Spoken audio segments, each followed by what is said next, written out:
Hello and welcome to Indiepocalypse Radio, the internet's prestige internet podcast. I forget what I called this.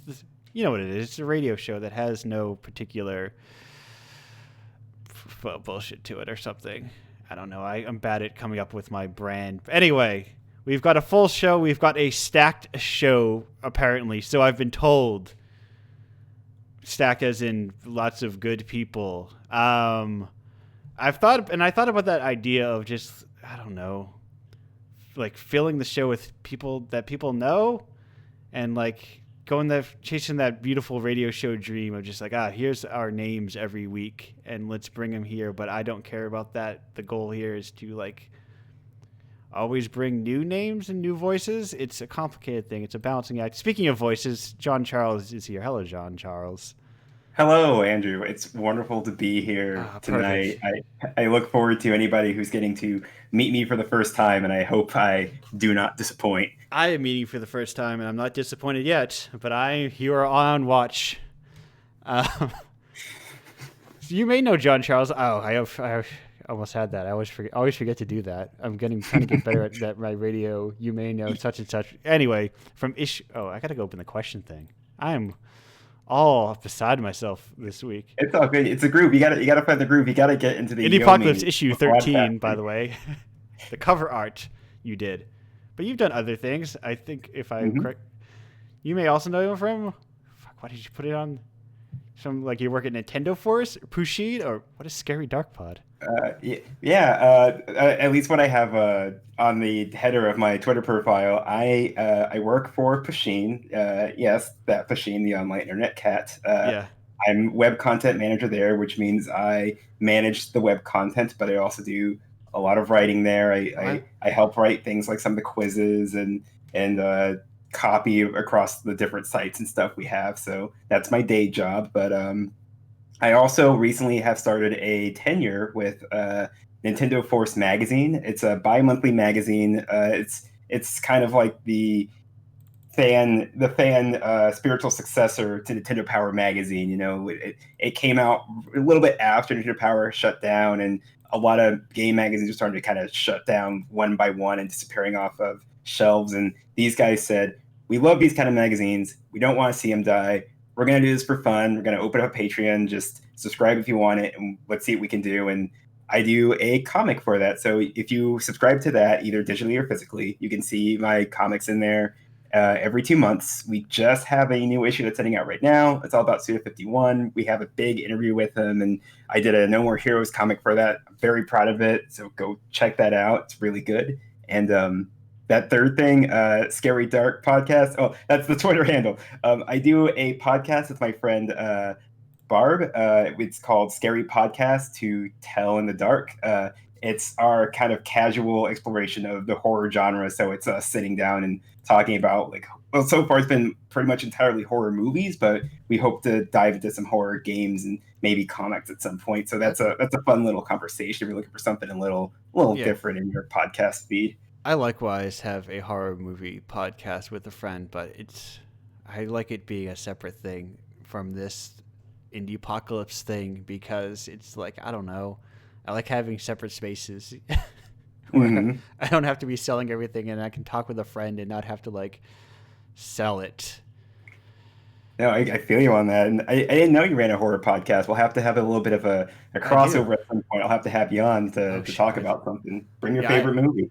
What is your favorite horror? No, John Charles, what is your favorite horror movie? Do you have one? It's kind of a tie. I think ultimately, I think it is John Carpenter's The Thing. I love The Thing. I love the way that movie feels. You can feel how cold that movie is. I love the effects. I love the writing. I adore the soundtrack by Ennio Morricone on that, and John Carpenter's music in it too. As far as I'm concerned, it is the perfect horror movie. It's the horror movie I would even show to people who say I don't like horror movies, and I'm like, you would probably like this. Give it a shot. But at least for me personally, I think my comfort food always would go back to is probably Evil Dead 2. I'm a huge Evil Dead fan, and I love to. It originally started because my friend was writing a PDF on the Golden, or like a short ebook as one does on Golden Age horror. Mm-hmm. So it was all about, it was started in that era. So we actually don't go beyond 1979, I believe, as like as like a line in the sand kind of thing. Although we break the rules occasionally for like Patreon. So y'all end up watching a lot of just like foreign horror and a lot of weird horror. And would you say, now this is a question I think of occasionally about horror, would you say that occasionally thriller is used to kind of like be a shorthand for good horror, much like the term graphic novel? Kind of. I think we have an episode where we talk at length about how we define the term horror, and Yeah. I think I bring up the fact that there's a lot of movies I would call a thriller and not a horror explicitly, even though I still think they fit in it. I think the films of Alfred Hitchcock fit into this perfectly. I think if you asked most people, are these horror movies? They'd say probably not. But if you sit down and watch those movies, they have Right. so many of the elements of horror. They're just not movies about being gory or explicit. And I mean, if anything, Hitchcock was famous for tiptoeing the line of what was explicit content with some like tongue-in-cheek humor. But those movies still have like their startling moments and their shocking moments and their horrifying moments. They just aren't graphic. And I think calling those thriller kind of communicates what you can kind of what general audiences can expect from a movie like that. Like Yeah. they're not going to see it. They're not going to see a slashing, but the slashing will be implied and it's still going to be scary. Right. Yeah. So that's like, it's horror movie means you're scared? Does there have to be gore involved? And it becomes a very complicated and kind of like arbitrary principle to define, you know, the Yeah, muckiness of genre's kind genre. of weird like that. Speaking of the muckiness of genre, let's sidestep that entirely with a question from our previous episode's guest. Let's do it. I'm all ears. Let's go. Okay, I have to ask, what is the best live show you've ever seen? Ooh, okay. Give me a second to think about this because I've seen some things live. Ooh boy, Okay. that sounds worse than I mean it to, but I mean I've seen some pretty cool live shows. I think I think the one that's been in my mind the most recently is I'm big on collecting vinyls, and I just got in my vinyl for Anamanaguchi's Dawn Metropolis, and Okay. that took me back to the past when I was just starting college, and I was going back home to visit some friends. We were getting together, like we would get together in high school every few weeks to play Final Fantasy Crystal Chronicles. You know, Yeah. the Game Boy GameCube game where everybody had to have like 4 Game Boys, and it was a whole thing. You had that And link cable and we carry a pot around everywhere. Exactly. Like I think we like stocked up on all the stuff when GameStop was starting to clearance it out, and that's when we started doing that. And I was going back home for that one year, and it was even before I had a driver's license. And I was like, "Hey, there's an Anamanaguchi concert tonight that I may have already bought tickets for, and there are still tickets. Would you be willing to drive me to the city, and we can all go see this concert?" And Yeah. luckily, my friends were actually cool with that, so we drove to the city, and this was back in 2000. If it wasn't 2011, I think it was 2010. So this was before I think Anamanaguchi had really blown up, but it was Right. at least after Scott Pilgrim where I think they were starting to become a household name. So they were still kind of like indie enough where like if you knew about them, you knew about them, but they had like outgrown 8-bit peoples by this point. Yes. And it was a really awesome show. It had really weird opening acts. Like there was like one band that was playing chiptune from a Casio keyboard, and it just no one was into it, and the opening acts went on so long. But when Anamanaguchi came out, it was like this show was in like a serious dive bar place out Yeah. in Richmond. Strange Matter, if anybody out there's in Virginia. This place was awesome. It was a dive bar. It had arcade cabinets in the back. It was like the perfect Anamanaguchi venue, and they were playing it, and they were playing their music. They were playing mostly songs from Dawn Metropolis, and everybody was dancing. The whole place was bumping, and they were getting close to the end of their set list, and they were supposed to play the last song from Dawn Metropolis, which is a song called Mermaid, which is Okay. about a 7-9 minute long song. It's one of their longest songs, honestly. Yeah. And they were like, unfortunately, the opening acts went so long, we don't have time to play Mermaid, so we're gonna take a request from the audience. And I was like literally right up at the front of the stage, and I just shout, "Another winner! What? Another winner! What?" And they hold the mic up to me. I'm like, "Another winner!" Which is the song for the opening stage of the Scott Pilgrim game, which is actually Okay. maybe my favorite song of theirs. And they're like, Okay. "All right, let's do it!" And then they started playing it, and the whole bar just erupts into this massive like I don't even know if I'd call it like a mosh pit. Everybody's just like throwing themselves at each other, and I'm like my ribs are getting like crushed up against the stage, and I'm just like, it's just like I'm in the game. And it was such a good concert. That was one of the best live shows I think I've ever been to in my life. It's always like impossible for me to get a sense of like scale of how popular someone is in going to live shows. Because the place I usually go to is the Columbus in Providence, which has an upstairs and a downstairs. And I have no sense of scale, like who is an upstairs act and who is a downstairs act, the upstairs being a lot smaller. And like, even back then, you're like, Anamanaguchi in a dive bar? It sounds like they would play a bigger venue. I mean, like I said, it was small enough that my friends were literally able to buy 3 tickets maybe 2 hours before the show began. Like, if that was today, you'd have to make sure you got those tickets on opening day because they'd be gone in an instant.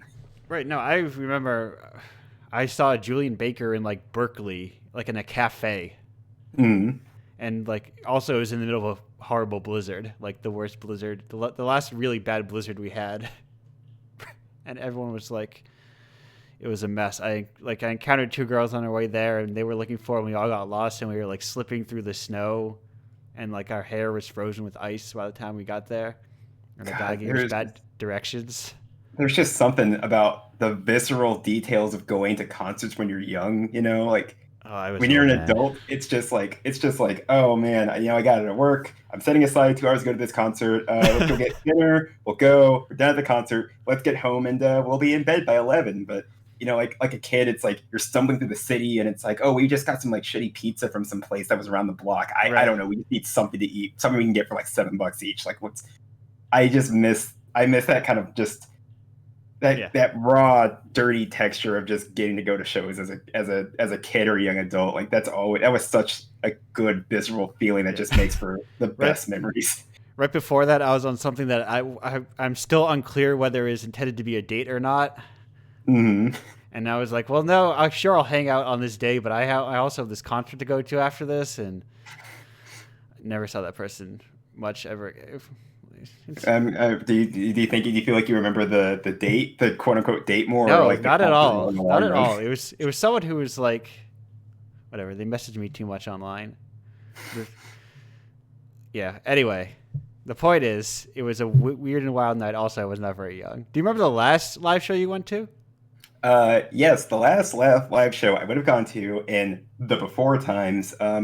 Way back in February, I went to the second North American Nier concert, where it was the live show where they were playing music from Nier and Nier Automata, and Yoko Taro was there also too. I actually had a friend flying from Georgia, and we all hopped in a car and went to the venue, which was like really close to my apartment, and that was a really awesome show. It was really wild getting to see Yoko Taro's big Emil head in real life. I was gonna say, does he wear the Emil head everywhere in all? Oh, absolutely. I consider that lifestyle. He's committed to that bit. I mean, I think there was a while where because he's been at Square for maybe like a decade and a half at this point, and he's been director on a lot of games besides Nier and Drakengard and stuff. And I think there's like E3s on record where he's been at like Square presentations without his head, and you can find that footage. But then once Nier was a thing, he just always wore it, and that became his whole thing. But you can still find the footage of him out there without it if you want. But it's kind of like seeing Santa without a beard. I don't think you want to see it. It'll ruin the magic. And also, I don't want to spoil anyone. Having not seen the photo, I can guarantee you he is just a guy. Yeah, he's got big just a guy energy, like the same sort of energy that Junji Ito has, where you're like, oh man, this guy must be twisted. He's probably like Tim Burton turned up to 11, and you see him, and he's just a dad. Yes. I was at the TCAF where Junji Ito, that time they flew him over. Me too. Were you at either of the live thingies that he did? No, I had to work the whole time. Oh, I managed to catch his Q&A and the live drawing. It was just really cool to just like watch him work. Yeah, my TCAF experience when I've demoed at TCAF is that yes, Junji does distinctly. Junji is a guy, but has a very distinct once you see his face, you're like, oh, it's easy to remember. Oh yeah, he's he's got very distinct features. He looks once you see him and you hear him, he looks like what you know him to be. Or especially if you read stuff where he draws himself, like Yan and Moo, right? Yeah, Yan and Moo. Yeah, like that's the one about him and his cats and his wife. Yeah. Where yes, my TCAF experience is usually just I work 2 days and then the third day I run around as fast as I can and look at everything, and then come back. Do you usually table with with your friends, or are you usually like a solo tableist? I solo table. Oh man, that's hardcore. Yeah, who's spoilers for everyone. Indiepocalypse is just me. There's no There is no Indiepocalypse LLC. Right, there's no corporate structure, there's no team leads. I am the everything of it. So, and that was even before Indiepocalypse, and in which I was also the sole developer on games who did all of the work. And I don't have friends who would be like, "Let's go to Toronto with me for fun." It's expensive. As close as I am to it. Yeah, I was about to say I'm lucky enough that I can drive there, and it's about like a 5-hour drive from where I am. So that helps a lot. That makes it an easy choice for one of my few cons a year at this point. I mean, it's really, I think, similarly hour drive for me. Because it's right that puts you really close then. It's right on the border, so it's like an hour flight, if that. But I like to fly because I'm lazy. And I mean, it's nice to just get in the metal tube and fall asleep and then wake up and you're in another country. You don't got to worry about it. Oh yeah. I had a wild night where last year I did Indiecade, like not as a developer, as a weird. Okay, so we did like a weird thing. We ran the merch booth and also did like I ran our own merch booth. We had a weird arrangement with Indiecade, but the end of it was afterwards I was also going to a punk flea market in Cambridge, which meant that I needed to fly out of LA on the red eye, and for some reason that somebody also thought it'd be a good idea to fly like a school class on a midnight flight. Oh god, how much sleep did you get? A lot of it. They actually were tire themselves out or something beforehand on the terminal, because when we got there everyone was just done and everyone fell asleep and it was beautiful. Oh, you lucky devil, you. I'd be so worried about those kids, about being like the old man in a plane, just like, this kid is kicking my seat, just grumpy and tired. They were wonderful and quiet, and it was the best thing I could have ever hoped for. But enough of all these flights aside, John Charles, tell me something about video games. Do you like video games? Video games? I think I like video. I love a good video game. Yeah, right. You're a nerd who only sees video. John Charles, JC, if I can. You may. Because it's fucking such a mouthful. I'm lazy sometimes. What was the last non-video game concert event you went to? Last non-video game concert. Let me think about this. I was supposed to go to a Carrico Bonito show, and that didn't happen. I'm going to count that as a half non-video game. I know I did go to a concert for a band that was friends with one of my, like a mutual friend concert band thing. I can't remember the name of the band, which makes me feel real bad. Jeez, but what a mutual friend you are. It was the kind of show where it was good enough that I was like, I enjoyed myself enough here that I'm willing to buy a T-shirt to support this band. So yeah. I have that T-shirt. I bought it. I remember I was going to buy it, and I looked at the T-shirt, and I usually get smalls. And I was looking at the shirt. And I was like, this looks kind of small. I'm gonna get a medium. And they're like, no. You gonna want to size down. These shirts run small. And I was like, all right. And then I tried putting on the shirt, and I was like, this shirt's too small. I should have got the medium. So that's probably why I can't remember the name of the band, because I haven't worn the shirt as much as I'd like, because it's too gosh dang small. But that was maybe like 2 years ago.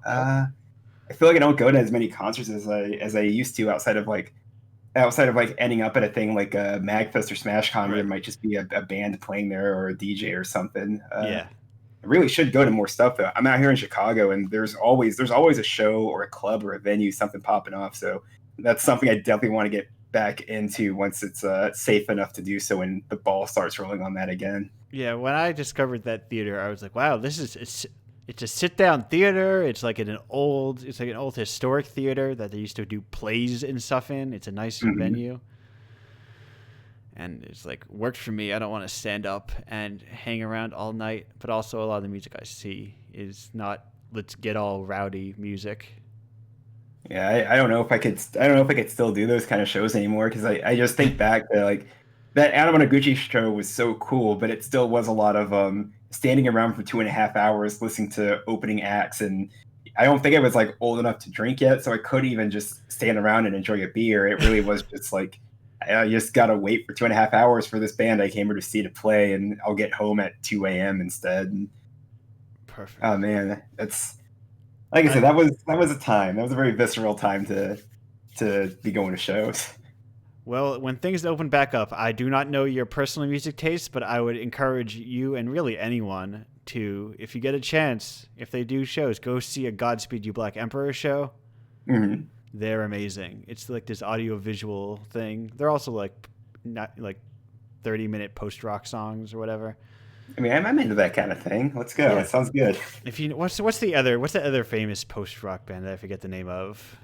It also does those super long songs. I forget. I'll find it eventually. It's similarly named, I think, but I forget the name of it.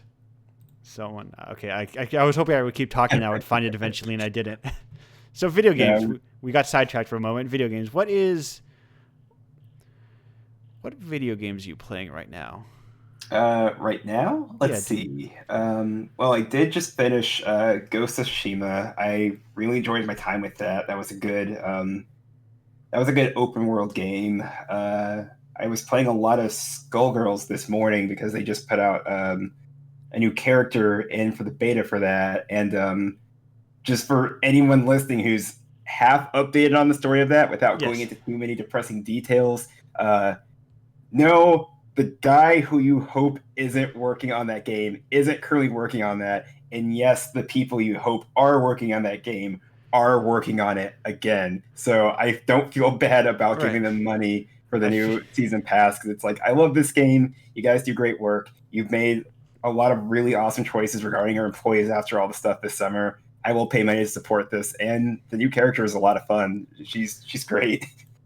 Yeah, my impression in my loose awareness of it was that basically they excised. It's basically the same group, but they excised the person, the bad person. Pretty much. Like the company by name doesn't exist, and is pretty much across, like I'd say, 2 or 3 companies. But those 2 or 3 companies are all just working on the new Skullgirls content together at this point. Right.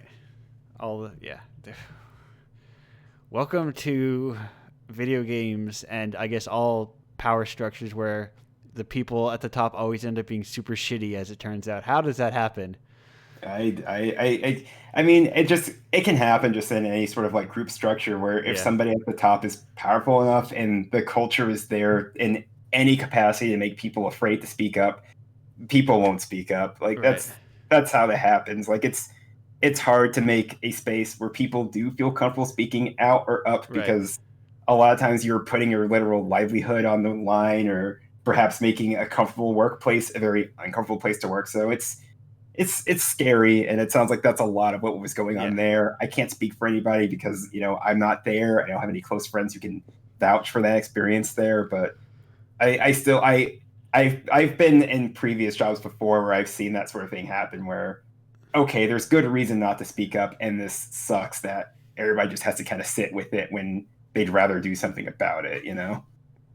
Yeah, listen, let's talk about the heavy topics here at Indiepocalypse Radio, which is that power always benefits people at the top, and cancel culture doesn't work because I've never seen anyone get canceled and go away.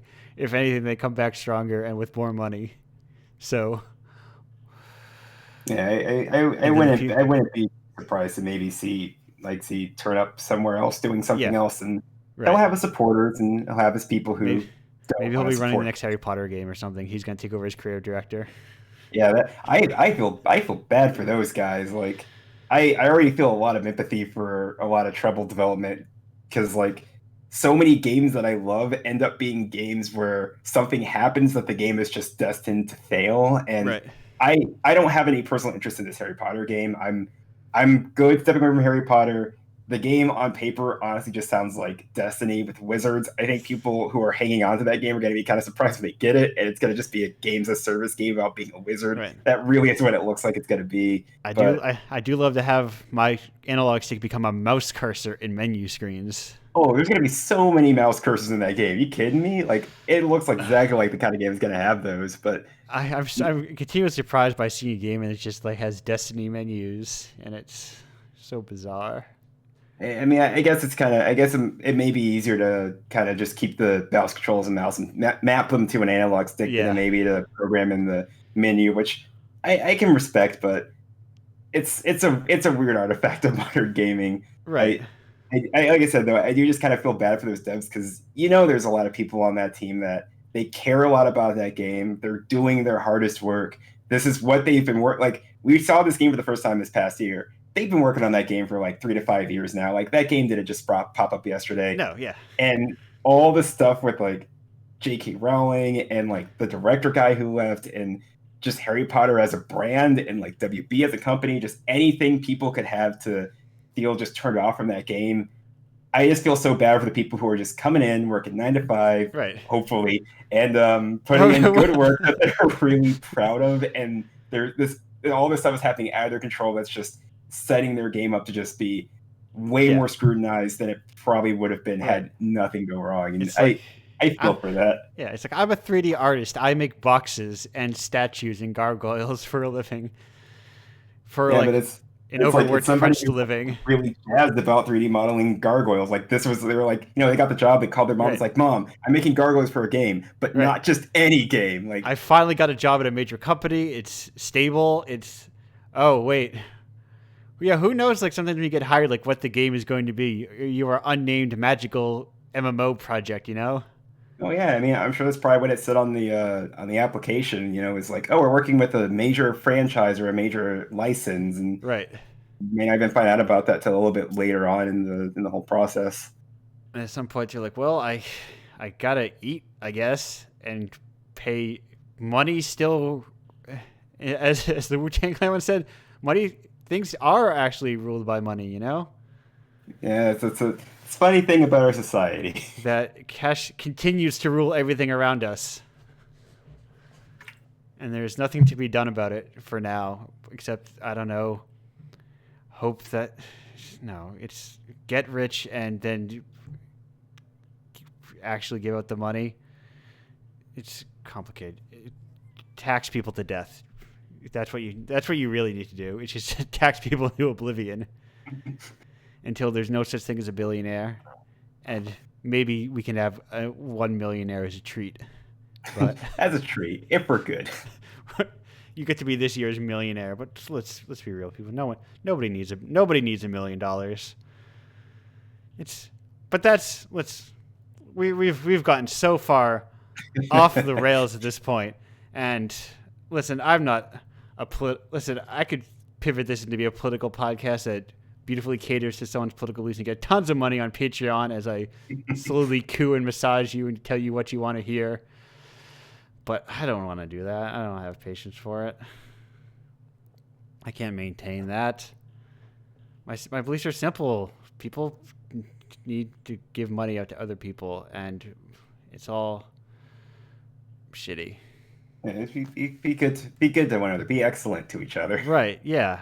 Everyone should have rights, and people should have money. It's not anyway.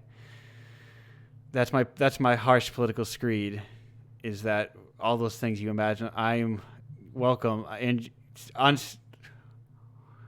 hate to disappoint everyone that the leader of the independent game zine is an SJW and a lefty. Oh my, heaven forbid! I know the guy who's like, when he looks through looks for games and sees someone like has like Patreon and is like, oh, you're making $100 a month, you're too big for Indiepocalypse. I'll try to find someone else. Always looking for this anyway, but so No one here is part of the thing. Usually I like to ask people, like, why did you... I've got no one to ask this week about why you... Like, how you found Indiepocalypse, because nobody found Indiepocalypse. I just emailed everyone about that. And I don't need to ask you why you answered my email, because you're an artist. I offered to pay you money, and you said, of course I would accept that money. But in that same email, I actually did point out that I was actually familiar with Indiepocalypse because I watched the live stream where I think Casey Green drew some art for it. Oh, yes, and right. I was like, oh, wait, I actually recognize this. I've seen this. Right, yes, okay. You would be surprised. I enter a lot of emails. And I enter a lot of emails, and I sometimes forget those details from 4 months ago. But yes, that's true. I have to email him eventually to be on this show, but I keep forgetting. I'm sure he'd be a fun guest. He's always been a lot of fun, and anytime I've heard him on a podcast as a guest or anything. Yeah, I always forget to like email. There's so many people, and I have to try to get. I'm a month ahead finally. This last month has been just like emailing a ton of people as aggressively as possible and saying be on this show so I can get ahead and give people more than 24 hours to respond. Speaking of more than 24 hours to respond, how often do you give someone to respond to an email that you think is really important before moving on to the next person? If it's like really important, I guess it just really depends on like you're looking for someone to fill a role, like you're looking to work with someone. Depends on when I need the work done and how much time I think it'll take. I mean, like I am patient with the fact that like, look, people have lives, they have jobs. I don't expect anybody to be in front of their email or the computer 24/7. That's fair, but like, I feel like there's a statute of like maybe like if it's been like 2 weeks with radio silence, maybe like I probably have nudged at least once again in that week to just kind of be like, hope you didn't see it, hope you saw this or whatever. But like after 2 weeks, it's just kind of like, I'm not gonna hear back. That's fine. I'll just move on. Love to dismiss the nudge. Speaking of nudging, I'm going to nudge our way over to our break. John Charles, great talking to you. I'll see you again in about 2 hours. Sounds good. I'm going to hang out and draw while listening in on the fun conversations. Perfect. But in the meantime, we're going to go to break. Goodbye, everyone.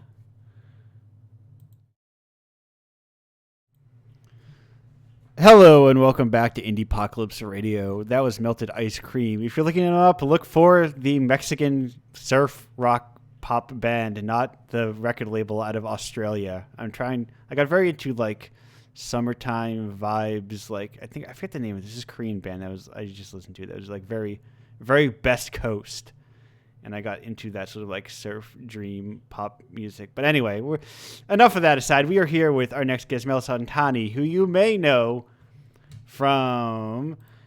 I gotta remember. And there's this name I've never said. Analgesic Productions. You may know from Anodyne 1, Anodyne 2, Even the Ocean, and All Our Asias. Did I get them all? Yeah. Yes. 4 out of 4, and they're pronounced right too. Good job. No. I had to. Sorry. No. It's we get some like funny pronunciations now and then, or even like spellings on reviews. Yeah.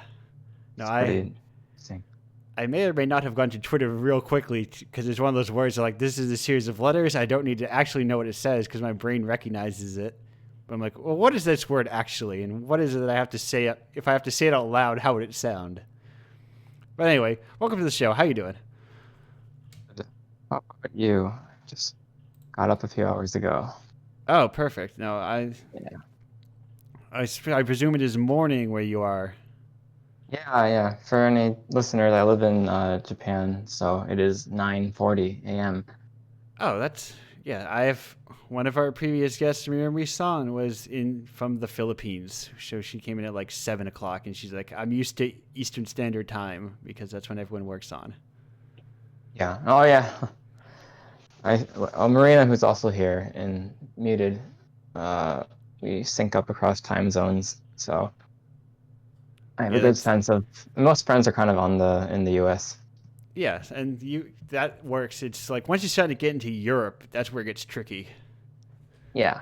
Sometimes it's been a few things we've had to schedule across like the 3 time zones. I have to very specifically do like differently scheduled shows when I like Europe shows because Europe does not. 7 o'clock is like 1 in the morning for them. Is my 7 o'clock. Yeah. It does not work. Anyway, I have, to start this off, we have a question here from... Oh, wait, it's in Discord. I keep thinking I have it in a different tab because from a previous guest, and it says, they ask, who's your favorite stuffed animal? I think, let me think, which ones do I have? Either the Dragon Quest slime or Snorlax.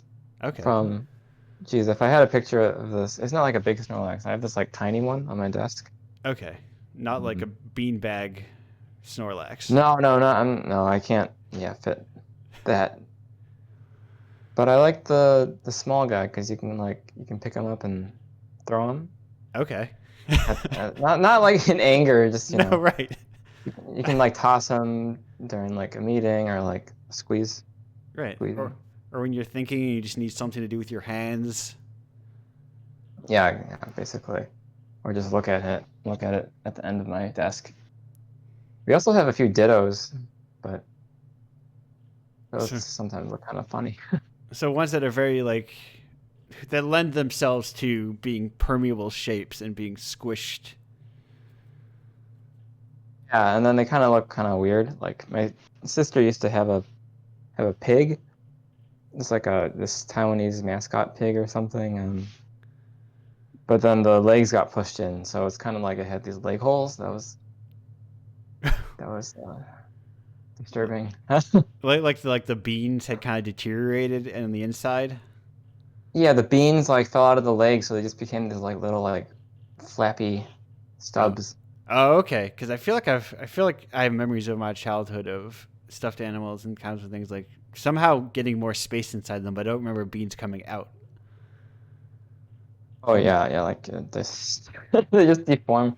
Right, like I Poke them imagine too they just much. had fallen apart over time. So I guess while you're in Japan, here's a question that I am often curious about. Is like, how aware are you or like tuned into you are to like the Japanese indie scene? Was a bit more before Corona. I mean, kind of. Right. So the indie scene is a little bit complicated, I guess. Yeah. It is pretty regional, sort of like the US. It's been growing a lot more in the past decade. But like, there's like Kyoto and Osaka and Tokyo. But since there's usually a monthly like Tokyo Indies meetup that a friend of mine, Alvin, organizes, and it it hasn't been held in a year because of Corona. And that was kind of where a lot of people would meet, and might go out for like food afterwards. So yeah, that isn't really there. I'm assuming that there must probably be like Discords or group chats. I mean, I'm in a few. Right. I'm in like a board games group and kind of like a games indie art group, and then there's a organization called Asobu that like has a co-working space that is kind of like empty now. So Okay. there was a lot going on. Now it's a little bit scattered to the internet, but Right. people still have their friendships and whatnot. Like everyone else at the moment. Yeah, it's tough. There are people doing stuff.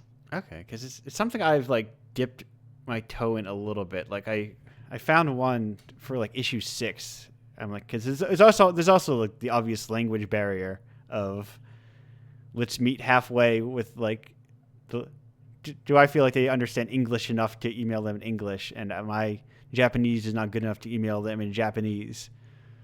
Right. Yeah, like I think one of the issues is I think it's changing for some developers, but a lot of work gets released in like doujin circles. Yeah. And like only at convention, like the Higurashi dude, Rikishi 7, like he used to release this stuff only at like Comic-Con. So that stuff like would never get translated, and it's like impossible to find if you're an English speaker because it's usually put on like Japanese only websites. Right. And the people there are also just doing it as a hobby, so it's unlikely they would want to localize it. Yeah, I don't know if like there is the same like indie to professional like pipeline that exists in the US. It's very sort of like, I don't know. Everyone expects like, well, yeah. like hobby I get the development. sense that people specialize a lot, and then yeah, like I think I do know that there's some dispute of like people who like people might not identify as indie, but they'll identify as dojin. Yeah.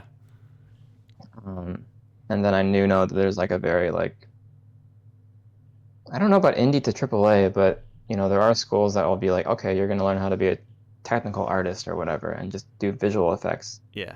You know, if you go to the bookstore, it's just like filled, and it's like filled with like these like books that are just like references of like the best best graphics from like 2020 games or something, or like breaking down like a sword limit break by frame, or like Oh, okay. there's a huge book that just breaks down all the AI systems of Final Fantasy 15. Oh, jeez. Yeah. So I feel like there needs to be more of that kind of like granular like design stuff, because I think there's like something to understanding like how everything works. But Strange. I think the roles are definitely specialized. I guess they are everywhere in AAA games. It's a scene I am very far away from, so I'm very unfamiliar with. AAA, that is. Yeah.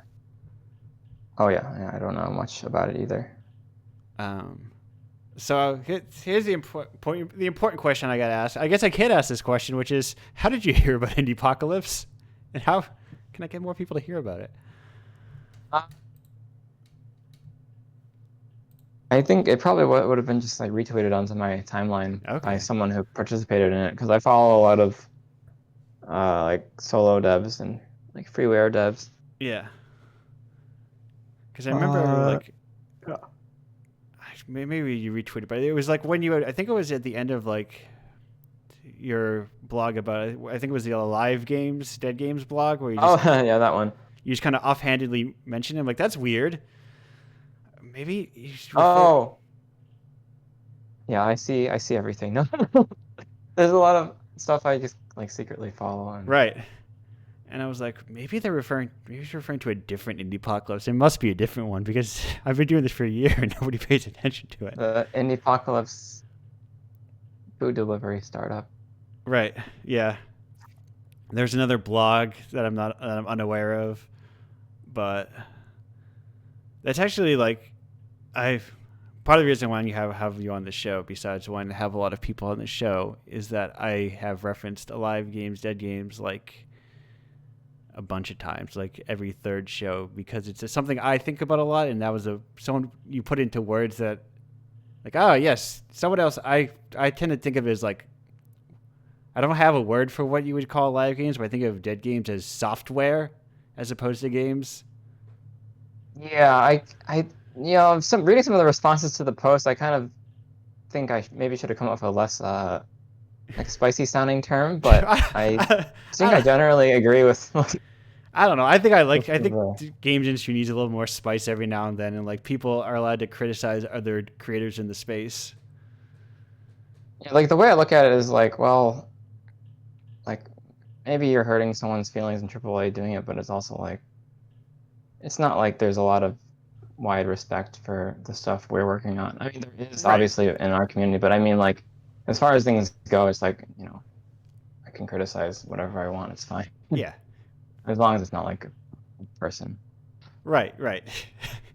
You can like, because I think sometimes like in some aspect, like the practice of everything being like, everything has to be AAA video games. We all have to make our indie directs or something. I think in criticizing that, you kind of help to free people from that to some extent. Yeah, that's good. Yeah, I think there's a lot of value in what people can bring just working on a small level. Yeah, because even if you're not. Oh yeah, go on. Oh no, I was gonna say the rule in this radio show rules. You have something to say, just go through me, and I will stop talking. Oh yes, that is 100% what. That's what the real reason I wanted you to have you on here. Tell me about Nihon Falcom. That's what I want to hear about. Can we talk about Nihon Falcom? Yes, I have played. What do you want me to? What should I talk about? Let's see. I've played like 2 hours of Trails in the Sky, and I think 3 or 4 or 2 or 3 East games. Let's talk about the alternate world when Nihon Falcom is Square Enix. Yeah. I just feel like Nihon Falcom's games, they're simultaneously like very kind of I think they're very honest about what they are. They're like pretty straightforward games, and I can respect that. Like they don't have a lot of the sort of bullshit like we're making the best art in the world stuff that like Square Enix does. You know, like if you watch like footage of Final Fantasy VII Remake, I'm like Jesus Christ, like everything in this costs so much, and it kind of just looks like a movie, and like I'm sure it's fun. Well, they did try that. Like it inherently feels kind of like a Final Fantasy VII story is no better than like a Trails like story. Like, they're both, they're both fun, kind of like soap operas, and kind of bad. But also, but then the Final Fantasy VII feels a little bit more like pretentious. Like they're like, oh yeah, we're making a good story. Right. We spent millions and millions of dollars to make our graphics look prettier. Yeah, like Nihon Falcom, they do seem to be scaling up, but they're relatively smaller. I mean, they're still AAA in my mind, but they're not not to the extent of like Kojima or something. Yeah, they're like Trails. Yeah, they're what? I was gonna say they're that perfect. Like I talked about this on the last episode, where this idea of what I thought of growing up reading GameSpot is like the Greg Kasavin 7, and Nihon Falcom seems like to be a company of that, which is like, here's a game that's fine, it's average, it's interesting, but it's like more interesting than it is good sometimes, and it's not big budget or low budget. It's like perfectly in the middle. It's kind of like, I don't know how to explain my like fascination with their games. I guess the main draw about like the Trail series is that it's chronological and in the same world, which is a really interesting thing from like a spatial standpoint. Like, there's like fantasy novels that are in the same world, but a lot of games they don't. Right. Like if a AAA company is going to spend millions of dollars, it would be like, it is nicer if they just put everything in the same world, because it's kind of interesting to like be playing a different like 50-hour game and still be in the same like country. Yeah. Or like in a different province or something. Yeah. So I think that's a very like unique and almost like, for like AAA, it's kind of experimental, like I don't know many games series that do that. Right, and there's how many other, like 10 at least or something? There are 10 mainline Trails games, and then the 11th is coming out this year. And then there's like a spinoff that might be canon that I'm playing. It might be. It might be canon. I think it's canon. Where's the nebulous canon come in? Well, everyone kind of thinks the overarching arc is going towards like, okay, so I feel like there's this funny like thing about Falcom where they're always kind of like 5 years behind the most common trope in like anime. Okay. So like right now Trails is going towards like isekai. All right. So we're like, okay, we're finally getting there. What a twist that would be. Right? I'm like, oh yeah, who saw that coming? But that's also kind of why it's fun. So yeah. Yeah.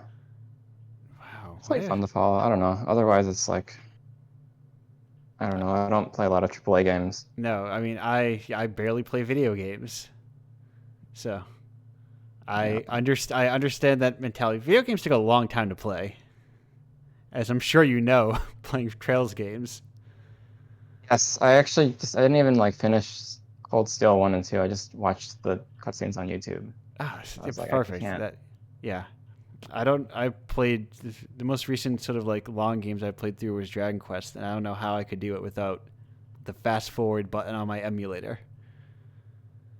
Yeah, it's like tough. There's this like, it's funny though, like Trails games, they include like turbo modes, so right. You can just run like 3 times faster. Like they recognize like, yes, you have time. We're not going to monopolize all of this time, but we still have to be in. I mean, that's an interesting thing. Like, if they have a turbo mode, why not design the game that doesn't require a turbo mode? Right? Yeah, I mean they have made the battles like faster over time. They're an interesting company because they do a lot of like fan outreach and stuff because I feel like they must barely like make enough money to stay afloat. Right. Because they put so much money into like merch and like these like fan things and fan newsletters and stuff. Um, but then like you see them like expanding, hiring more people, and then I'm like, well, now your cycle is just gonna. It's kind of yeah, it seems tough in AAA because you have to keep like making the graphics what is popular in the mainstream, and Right. so they have to hire more people because now we need Need more yeah, graphics. it's weird. Like occasionally I'll be like, should I apply to Nihon Falcon? Like, no, it's like a terrible idea, but it would be kind of funny to work there for like a year. Right. You just see what Nihon Falcom is in terms of like a company, like what the workflow is of it all. Right. Because Like like I don't even, it's definitely very like formalized. Like they release stuff very quickly, and everything feels very modular. Like assuming I was even fluent enough to work there, I feel like I'd probably end up having to like just make cutscenes, right. and I already kind of hate doing that. So I like it. That's how I found like when I was playing Dragon Quest. I'm like they crank out a lot of these just because they just keep using the same maps over and over again and go, but make them a little bigger. And there's yeah, like and you have like you can just be like, okay, well you're gonna have to make all the cutscenes for like the Fire Village or something, and yeah. that person spends a year just like doing that. And And it's like we already have our battle system, so we don't need to build that again. yeah, it's like, do I want to design RPG battles? No, not really. And then other than that, there's not a lot of game design to the Trails games. Sorry, Trails. Right. Well, I mean, they're RPGs that are just like Yeah. they have their little niche. That's the has like interrupts and spacing, right? I mean, I would say Trails battle system is pretty good as far as an RPG goes. Right. But it's it still is like a turn-based RPG. Right. Once you're into like your 140th hour and your seventh Trails game, you're kind of like, I know how to play this game. Yeah, I'm just gonna set to very easy mode and barrel through this. It's like, I wonder. yeah, I don't know. Nihon Falcom's funny. It's like, I don't even know. I think it's Yeah. just fun to follow. Yeah. Right. Well, I think it's interesting. It's sometimes I wanted another something I wanted to do is I wanted to start like there's a lot more like book clubs lately for games that are just like Yeah. Deep Hell's doing one, and there's like a one that's been done for Seventh Saga, and now they're yes. playing Shin Megami Tensei. Yeah. That's the one. Like I was thinking, yeah, because people need. I think there's something fascinating about playing these old games that nobody cares about. These like the non-canon games. Yeah, I'm playing it with like other people. Yeah, because it helps. Like, because there's very little like I don't know. There's games don't have a very strong cult canon. It feels like. Right, except Earthbound or something. Right, but at this point, Earthbound is like just shorthand for RPG that might be a little weird. RPG with a joke. Right. My favorite, yes. I love all my RPGs with jokes that are just yeah. Before eventually, or like half of the Earthbound games are probably just Undertale now. Like, yeah, I don't know. The funny thing about Earthbound is like, Anodyne 1 has always been compared to it, but yeah. I think because like it has jokes. Right. I played it long time like ago. nothing. Back when it first came out, Yeah. and I wouldn't say it was like Earthbound, but I guess once again, there's the flattening of what Earthbound is. I think it's a positive comparison. It's sort of like, oh, it's a unique game, which it is. Yeah. I think it just kind of goes to show there's not a lot of there's not a lot of point of references for like games that are out there. Right. It kind of says a lot about the AAA game scene that like the most popular quickie game is like a game from 25 years ago. Right. Like someone who wasn't even really a game designer. Yeah, and or the most popular ones are games that are inspired by said game. Yeah. Whether directly or directly inspired by its own inspirations and that sort of thing. But why isn't anyone talking about human entertainment nowadays? What did they make? Well, they did on the original Clock Tower. They did like SOS and La Place No Ma. They did a lot of weirder kind of like. That's what. Wow, they have a lot of history. 17 years. Yeah. They also made Adventures of Gilligan's Island. That's cool. Yeah, they did a lot of like. They feel like an extremely like B company out of Japan that like maybe 2 of the games came over here. This is where Suda 51 got his start. Oh, okay. Yeah. Wait, Fire Pro Wrestling, Moonlight Syndrome. Somehow I feel like I knew that. Oh, they also they did Fire Pro games too. Yeah, they did. Yeah. Okay, I see. But yeah, there's like, similar like, occasionally I thought about like, well, let me look into like the games like Tri-Ace had made. Like these like weird. They're like the very. I feel like they make very like dense RPGs. Because they're Valkyrie Profile and like Resonance of Fate.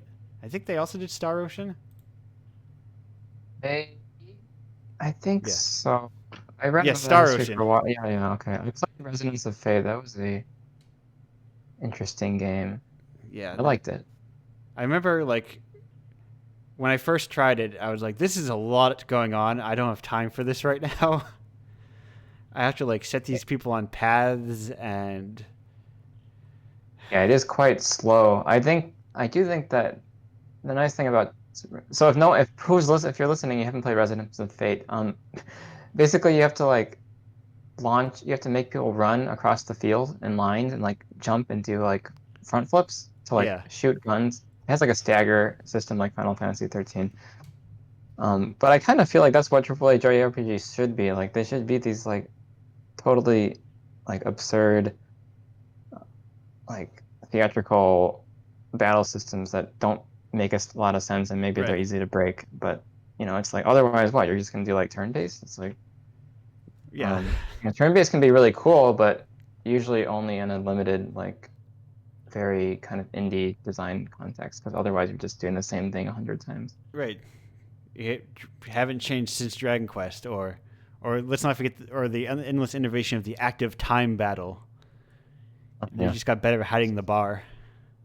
The best ATB game is Facets. Have you had any of John Tyler's games? What was that? Anyways, there's a good Facets. Okay. Type in the chat. FACETS. It's like a game that's like I think it's free, a free indie game, and it's an ATB system, but there's only like 10 or 11 fights, and they're all like very tightly designed around the ATB system. Oh, okay. Very interesting. Yeah. I was recently talking with someone, I think it was just in the Discord, the indiepocalypse.com/Discord, about like because someone's doing like preservation of like Michigan games. And he's talking about how games had just disappeared. Oh, you know what? It was because they were talking about the French blog, that I forget the name of. Pierre runs it. It is. I have to go find it. What is it called? Oh no, I'm not going to be able to pronounce this. Rouge Vipo. I didn't take French, but speak French. I opted for Spanish. Seemed a more practical language to learn as an American. I took Spanish in high school, and it serves me right. I just before this show read a comic in Spanish, and I'm like, I mostly understood that. I pretty much have a functional understanding of Spanish. Anyway, and we were talking about games that just like, oh, they're gone. They don't exist anymore. They're dead links now. And I was wondering, like, I have like a folder on my computer that just says indie games, and I have been meaning to go through it and look at like how many of these games don't exist on the internet anymore. Yeah, that's sad. I've seen a few go over the years. there was this game, I think it was out of Japan, maybe. It was called like Teleport Tower Plus. And I loved it. And then I remember looking it up like years later and I could not find it. Like it didn't exist anymore. It was like this dual screen puzzle game where you like teleported between the two sides of something. And I thought it was very well made. And now I don't know if it ever exists. But yeah, that's sad. Now if I search it on Google, I get a Genshin Impact screenshot. Oh, yes, Genshin Impact. That's a lot. I don't want to get a Genshin Impact. I hear gamers have been sleeping on Genshin Impact. Oh, yeah. That's the thing that makes me hate video games, is that I remember seeing journalists from a major game website say, I can't believe Game of the Year is sleeping on these titles. And it was like Genshin Impact and other things. There's like, why were they sleeping on them? Because critics weren't acknowledging these titles that were the most Googled titles this year. And other art forms aren't perfect, but I feel like people aren't being like, well, you have to give the Marvel movie Game of the Year, a film of the year. It's the most watched movie this year. There's a lot of bad things. And I think it's like, it's complicated. It's a slow roll of progress that it'll be here eventually, maybe. I hope so. As long as people keep plugging away at it. And Melis, I gotta ask a question as I believe we're at the end of our talk. Oh yeah. What's a game you would recommend to people that is like not for everyone? What's like, I was gonna say, trying to think, that's not a Nihon Falcom game, but it's like a game that's got Nihon Falcom energy. Falcom energy. I'll If you have one. Think about this.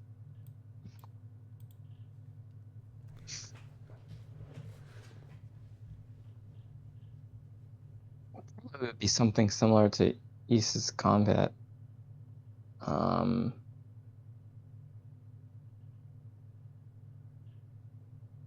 Can't think of it. Yeah, just say what. Well, that's fine. Nihon Falcom game. It's. No, that's fine. I put you on the spot last second, and that is what this my throat breaks have been. And don't worry about it. Thank you. It was very much glad to talk to you, Melis. We're gonna go to break now. Play our next game. Marina and I's next game might have action energy from. Oh, can I? I don't know. Maybe I don't know. It's actually not really based on that one. But no, I can't bump against people and kill them. Oh no! Yeah, I love that actually. Yeah, go play. Everyone should go play East 1. It's like an interesting experiment. But not like the newer versions that have real combat. No, those are fun, but they're kind of, it's like dodge rolls, Dark Souls infected. Did they Anyway, we're gonna. Whoa, you almost dragged me to an East hole. We're not going down there. We have to go. No. Okay. Yeah, we should move on then. All right. Yeah. All right. There's plenty of times to break through those walls like so many Dogas, but I got the guy's name right? Dogi. Damn it, I got so close. I think I named a Fire Emblem guy. Anyway, I went on break now. I'm hitting transition now. Goodbye.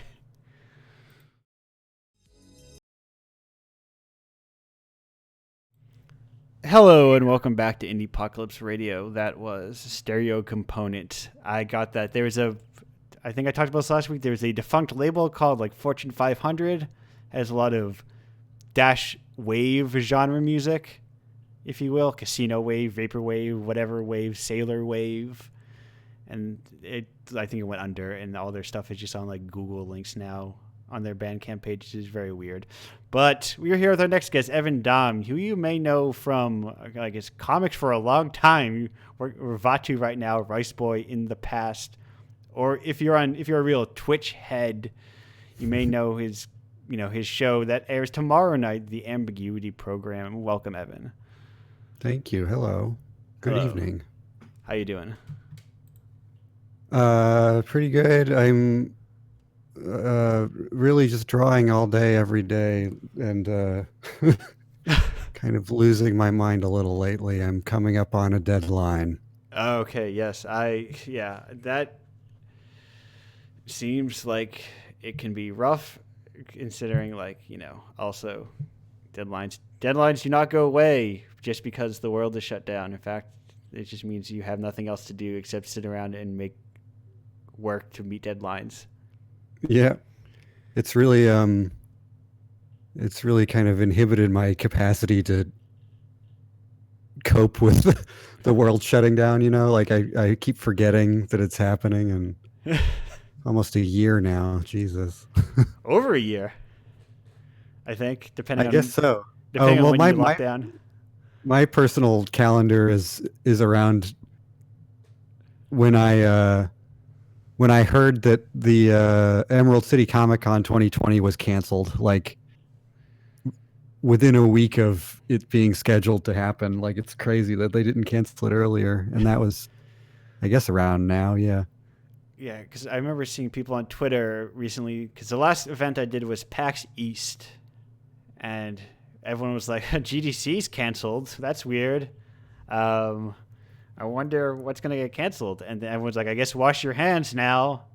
And luckily, no one got very sick from that event, which was nice. Like, it was not a super spreader event. And we still, and we never really adjusted to the new reality. Like, we never started taking it seriously enough, systemically, and just love it. No, it is. Yes, no, it has not. I have a lot of firsthand experience with people not taking it serious, but that is none of the internet's business as to why that is. Mm-hmm. But we only have 2 questions from our guests, so I'm going to hit you with the first one, which was, what's the best live show you've ever seen, Evan? Hang on a second. Probably Animal Collective. Okay. They're a band that I have really loved since like 2006 or something, whenever they first started. Okay, so like way back when they first started. Well, I was very into them back then, but I saw them maybe 4 or 5 years ago. So like way past the sort of era of their music that I was deep into. But God, they're just so strange in like a upbeat and exciting way and like funny kind of way that I always have loved. And their show involved a lot of like projected lights on big sculptures and stuff. Okay. And was it John Charles was talking about Anamanaguchi? Yes. Earlier, and that makes me so nostalgic for seeing. I used to see a bunch of chiptune stuff in Brooklyn in like the early 2010s. That was a huge scene, and I really miss it.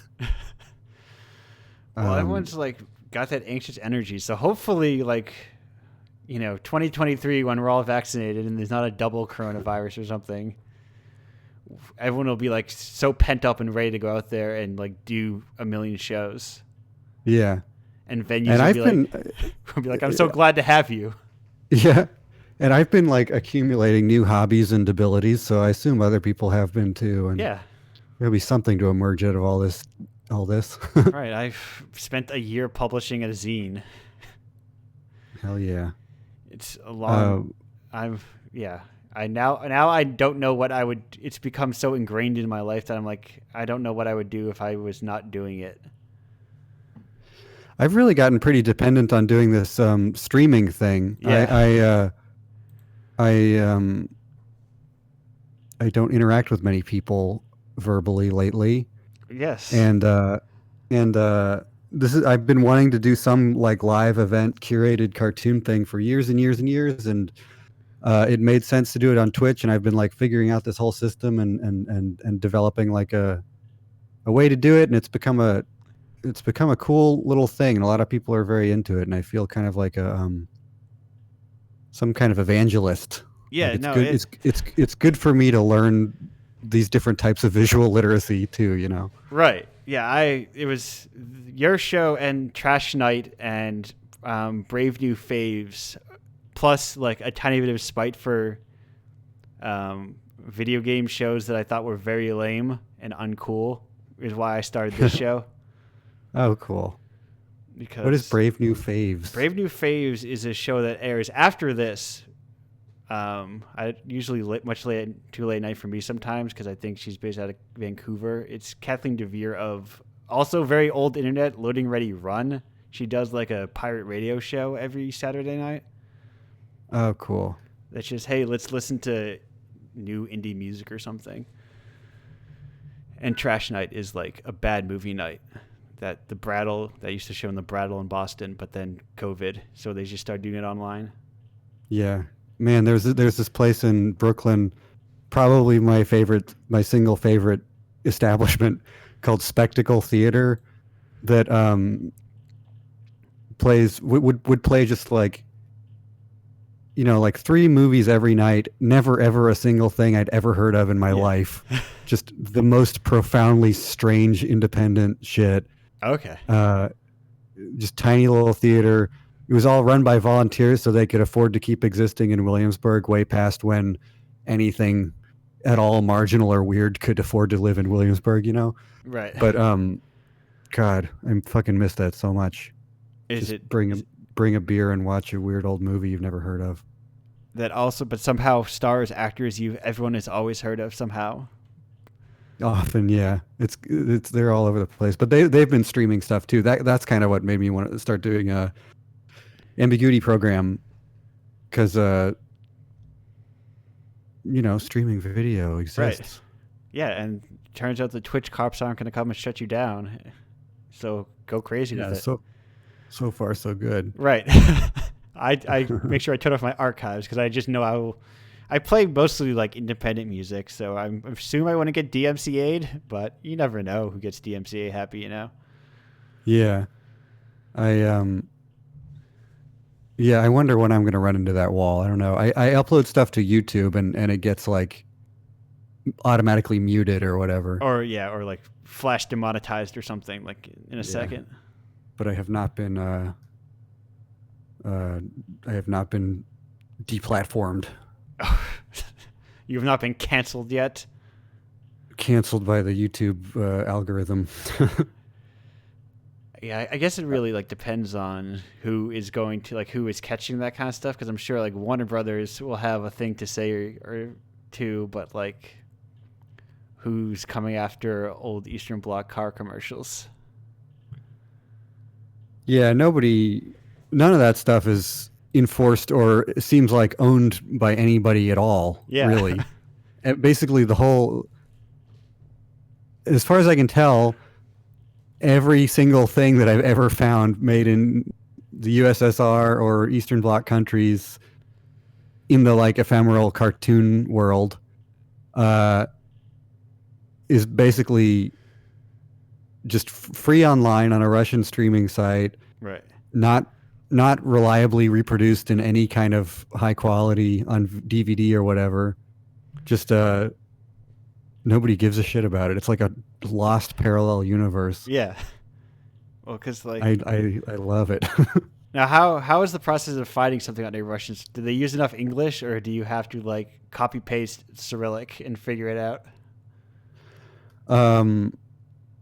Well, I just discovered that Google Chrome can do the automatic translate, so I do that. Okay. But generally, I'll find out about something elsewhere, or I'll find something on YouTube that looks cool, and I can sort of rifle through mults.info to find a slightly higher quality version of it or something. Yeah. It's tricky with the Russian stuff. It seems very hard to get high quality versions of stuff, but because I guess like how does that, how does any of it get its way to like high quality prints find their way to the Internet Archive? It's somebody has to have the original somewhere and put them up. Yeah. And there's so much like just lost stuff. Yeah. I'm deeply obsessed with Fleischer Studios, the Betty Boop people. Yeah. And I assume that like all of their stuff still exists on film and has been transferred somehow because it's like their pretty big one.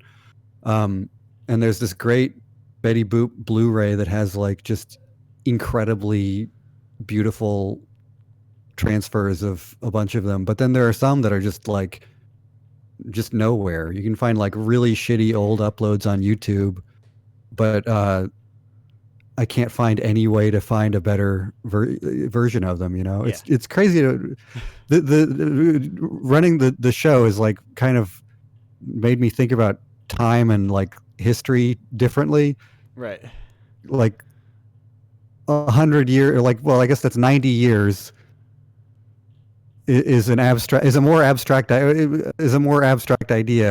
I don't know, like wrapping my head around like that there was a pop culture back then that seemed as real to people then as it seems to me now. Yes, yeah. And that things got made and there were physical artifacts and physical records of that pop culture that why would I expect them all to hang on in high quality? You know? Right.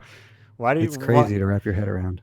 Yeah, who is like, even if like these old boops are in in a can somewhere in some warehouse, why would there be someone who's like, well, I guess we got to transfer these all to Blu-ray? Yeah. The people are clamoring. And stuff does deteriorate, you know? Yeah. I've had the internet practically my whole life. So like I'm not used to thinking of things in terms of there's a physical thing that deteriorates. Yeah. Yes. If tape breaks down, CDs even like don't last forever. I remember seeing recently people saying like, "Oh, check your old CDRs because they're probably all dead now." Yeah, they got about 20 years, I think. So all your old mixes you made in high school with all your new metal or whatever you had on them. Although I maybe these are more durable than CDs, but I've been playing SNES cartridges on my little Chinese bootleg SNES, and they work great. Yeah, well, I think the batteries those are like a problem with the batteries die, so you can't save anymore in some cases. Oh yeah, but that makes sense. The carts hold out pretty well because it's just like chips or I'm not a technical. I don't know techno how. I'm just a regular guy. Nothing's got to like move around or anything. Right. I don't know. I'm not technical either. Nothing's gonna fall apart, I guess. I have something in my headphones that rattles around, but my headphones still work, so I assume it's all good. I don't want to buy new ones. They were expensive. I played Earthbound for the first time recently. Yes. What is that Earthbound perspective as like an adult and not like an impressionable teen who thinks Earthbound is really cool and wants to get into Earthbound? Yeah, I wonder the opposite. Like I project myself backwards to think about it. Well, but I'll help you there in a second. I've been really I love 90s JRPGs, the tiny bit that I had played of them, and I'm trying to like build more of a literacy about them now. And I was fucking blown away by it. I mean, it's so aesthetically confident and like perfect, you know. Yeah. It has the way that it's so acutely aware of its limitations in such a way that you never see them as limitations, like graphically and aesthetically. Yeah, it all just feels perfect, and the ways that it's like clunky are all just sort of genre things that it's self-consciously riffing on in a way that I really love. I don't know. It's just a big, wild, shifting, disorienting journey. I really loved it. Yeah, I will say the teen's perspective is, wow, you can fight hippies. That's pretty cool. That's pretty twisted. Yeah. Dude, I beat up these. These aren't monsters or goblins or anything. They're like crows and dogs. That is very funny. Yeah. That last boss is weird. Yeah, God, I love the breaking the form thing so much. Yeah. I played that along with my friend Matt, who had played it when he was a kid, and he's not like a very video gamey person, I think. Yeah. But not a gamer, you might say. very fun to talk through it from both of our perspectives on it. Yeah. Well, okay, we're good. I got nervous there What's for a that? second. No, my Discord just blinked off and on, but it is all good. We're not having the problems that I've had before where everything... You can still hear me, right? I can hear you. Okay, we're still good then. All right. Everything's just like... Some video thing must have crashed at some point. Everything's good, though. We're still good. All right. Anyway, so old RPGs. So you've been getting into... What were the ones you had like a perspective for like back in the day? Do you remember which ones they were and like what you remember about them? I did play a little bit of Earthbound long ago. I played well, I never had a console, like a TV console. Okay. But I had a Game Boy and a Game Boy Advance eventually, and I played what's it called? Golden Sun. Yeah. And Pokemon. Okay, and that's about it. I've never played Golden Sun like meaningfully through, but I do really like my favorite thing about Golden Sun that I think about a lot is the confirmation boxes. Because with the little faces? The little guy shaking his head yes or no is perfect. I have like a powerful sense memory of that game. I want to play it again, but it seems like one that's particularly... I got this little like Game Boy shaped emulation machine that can do a bunch of contemporaneous like Game Boy Advance games very well, but that game in particular seems very difficult to emulate from my experience. But I want to play it again. I always wonder with because I am just like I have an HDMI switcher that I move from my computer to my TV, and I just play on an emulator because I have a lot of this old hard. As a teen with disposable income, I spent a lot of it on video games, and like collecting and amassing older video games. So I have like a TurboGrafx 16 with like Keith Courage that nobody needs to play, and just like these other like, and also like a bunch of games that are like weirdly very expensive now. This is Andrew's dive into, wow, all of my old games are super expensive. My price charting went up like $200 in the last month, just in terms of like me not touching anything and valuation increasing. Mm-hmm. But emulation works just as well for all these old games, and it speaks to the poor quality of game preservation that all these plenty of which I think are considered to be classics are hard to get. Yeah, it seems like a bad medium for having any sort of history or like any archive. Like everybody just relies on just illegal copies and illegal hardware. It's crazy. Yeah, it's not like because with it's not like a master for like an album where it's just we just transfer it. You can just transfer it to whatever the new medium is. It's like, no, this is software that doesn't play on whatever box you want. It doesn't play on most of the new boxes unless someone puts in a lot of extra work. It's not as easy as like transferring things over to DVD now and then over to Blu-ray. Yeah. So it's I also played most of the illegal stuff should just not be illegal. Yes. Says a chat person. Future guest. I played Final Fantasy VI also several months ago for the first time. Really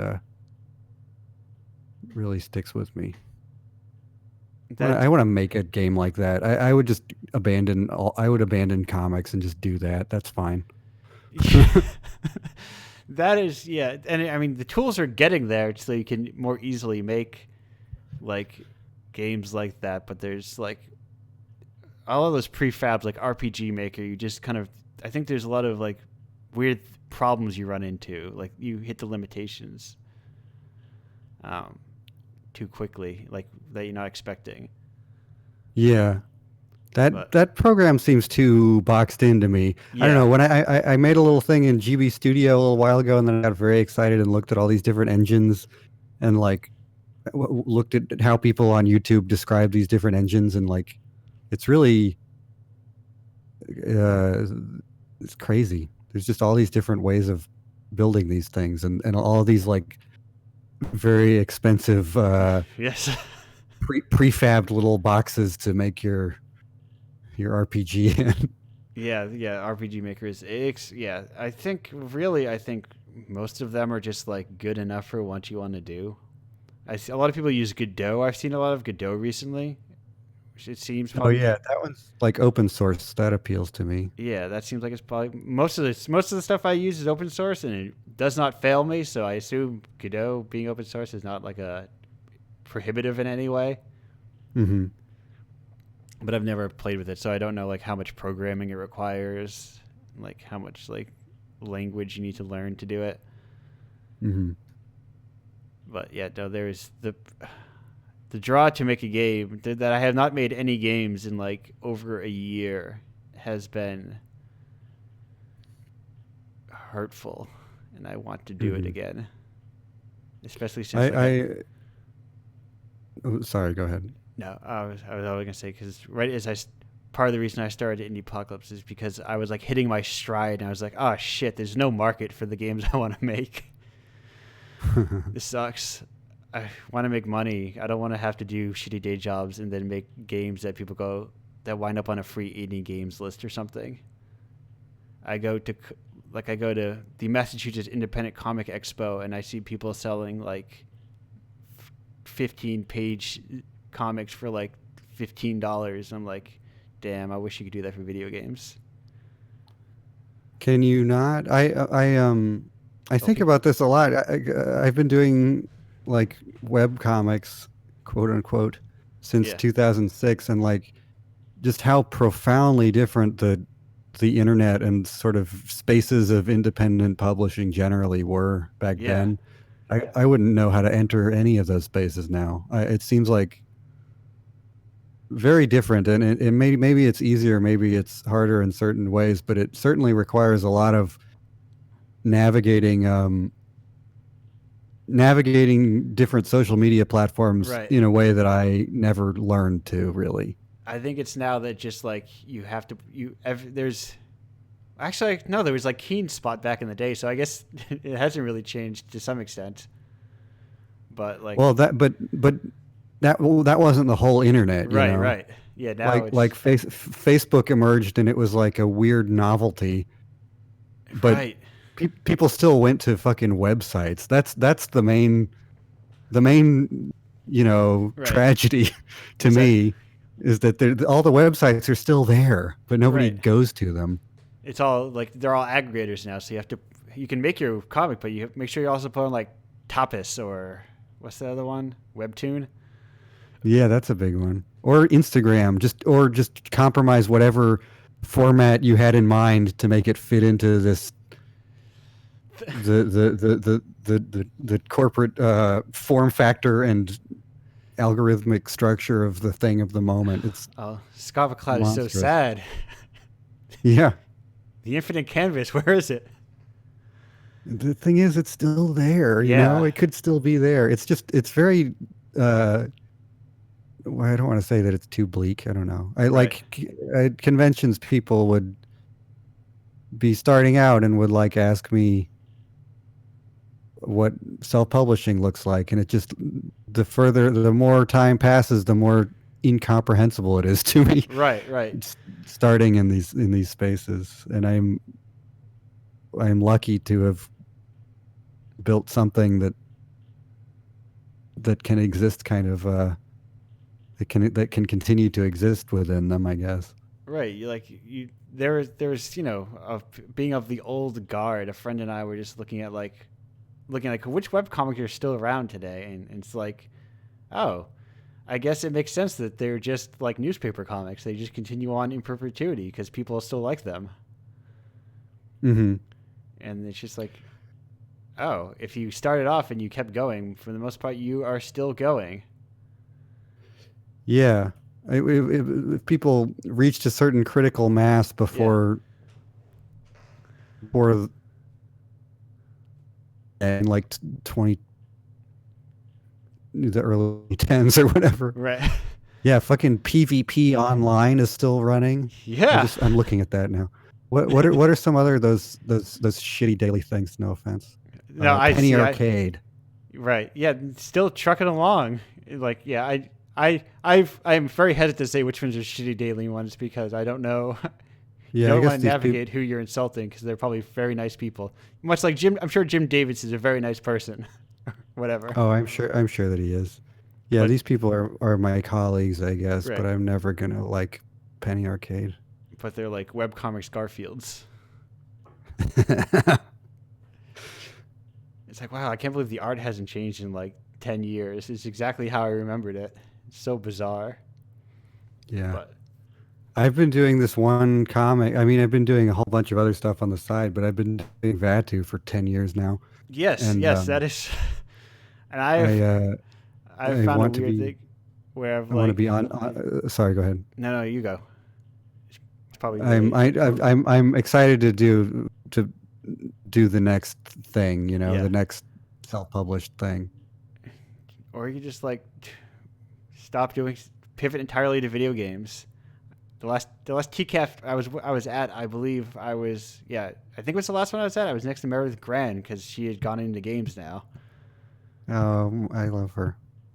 But I think she was there for like 2 seconds before going, hey, you know what? I'm at TCAF. I should be tabling comics because nobody pays for video games at events. Well, and comics are a lot of what she built, and she can translate a lot of that into the game thing, but she still got the books, Right. And I really adore her work. I'm excited to see that thing. I am, yes, and she's also building an adventure game studio, which is like the engine I started in, and it's so like fascinating to see someone building something in that engine. Cool. It's like a point and click thing. Yeah. If you want to make it like a Sierra style, like LucasArts, those old games, it is very good at doing that. Oh, that is appealing. Yeah. Like make a loom type thing. Exactly, and it requires does like all the dialogue. It's an exceptional engine for doing that kind of thing. But cool. I have like drag and drop. It's all coding, but it's very easy code. I need to, whenever I'm like deep in a deadline and now like have to be working on one thing in like a grind, I get very easily sucked into like, oh, I could just start doing this other totally irresponsible obsessive project. Why don't I get obsessed with that? I did that with this fucking video game, and I'm now like I'm like just getting theoretically obsessed with like analog video mixing, just like useless skills that I cannot do anything with and have no time to pursue. Right. But it's fun to think about. See, you got to do my technique, which is once you have the free time, you're like, oh, I can now easily publish this 10 game zine every month. Now I have free time again. I should blow it in starting a radio show, so I no longer have free time. That's my life, basically. Yes, just pile it on and overcommit, and hopefully I won't destroy my writing hand by the time I'm 50, whatever. Right. Yeah. Now that I've got this show scheduled a month and ahead, I don't know, like I need to start a new thing because I'm anxious because I don't know how to fill time anymore because I don't know how to stop working.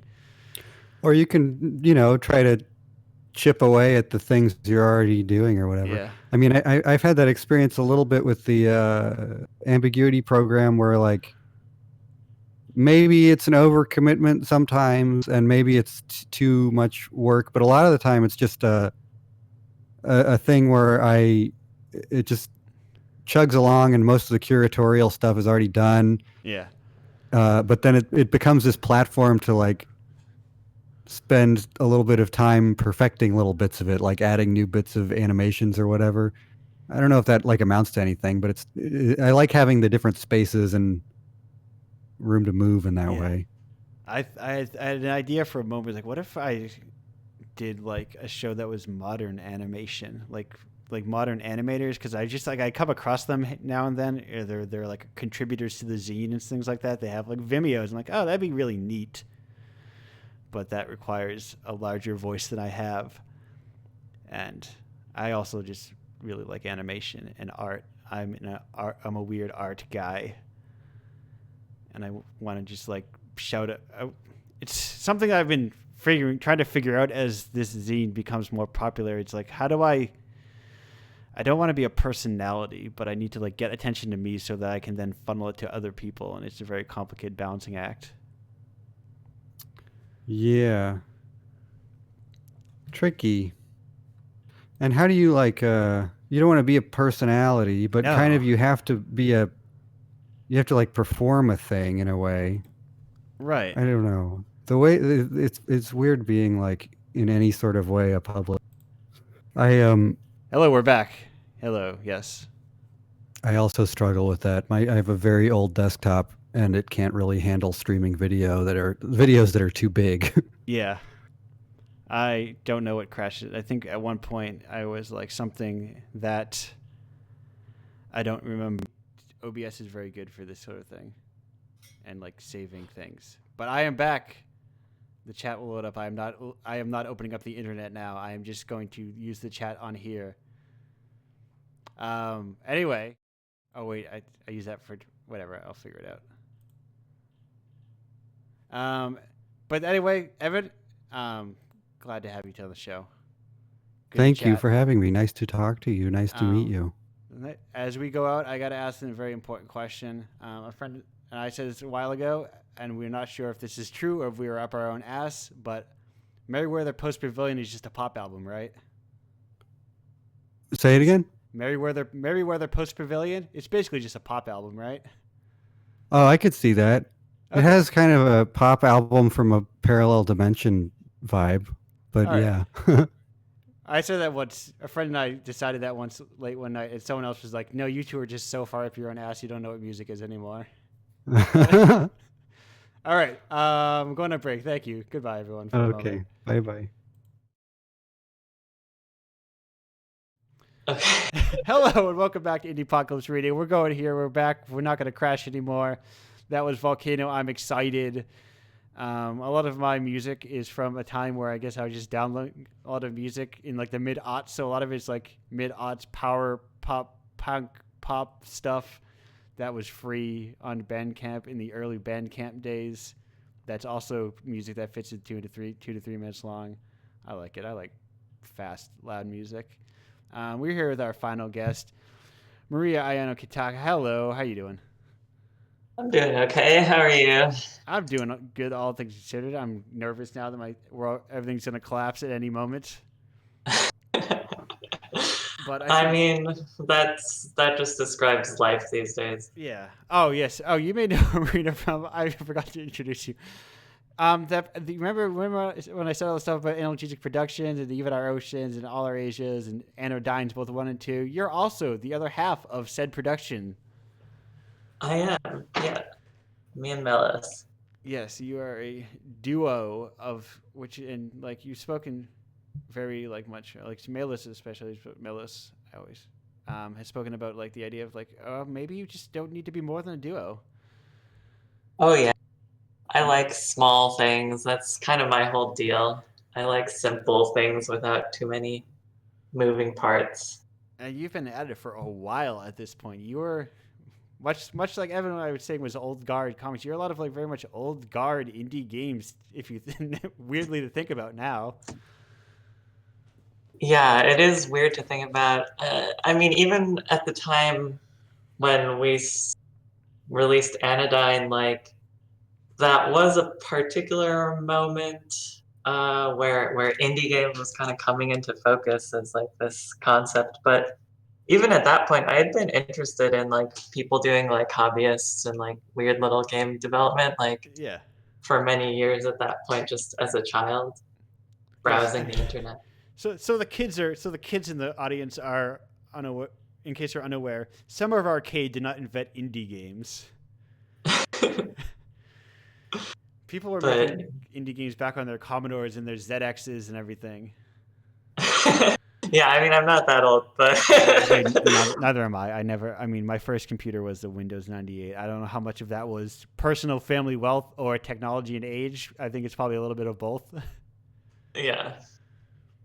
But yeah, I was really into like early game maker, kind of following the forums and stuff like that while it was still being developed by a random college professor and not a company. Right. Or like a company that's being bought and sold by like gambling companies or something. Is that the deal now? I don't know. I feel like there's constantly like more news about Game Maker. I'm like, I have to look at it. Like, this is still gonna be supported, right? Because it's what I use. Yeah. I don't want to have to switch over to Unity or something. Or I'm not a programmer. Yeah. My beloved game engine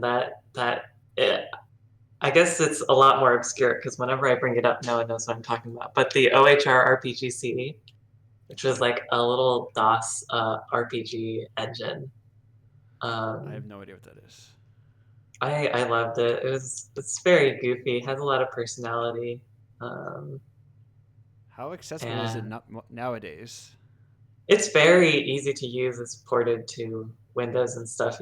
I think you might even be able to use it on mobile. I'm not sure, but they're pretty. It exports to everything. They're still developing it, just like wait, what is a little bit at a time, chipping away. OHR RPG CE. It's. I'm gonna write it in the chat just for me so I remember because I not open the internet to type it in. Yeah, it's the name is like a joke on unpronounceable acronyms, so it is an unpronounceable acronym. Yeah, because I guess clearly they were not first and foremost worried about like SEO optimization and marketability. Yeah. Yeah, as it turns out, I'm creeping slowly but slowly. I'm getting better at SEO optimization. Eventually, I will become the Indiepocalypse, and not like poorly written articles on Gamasutra or something. Crying about my video game didn't get $1 million. It must be the Indiepocalypse.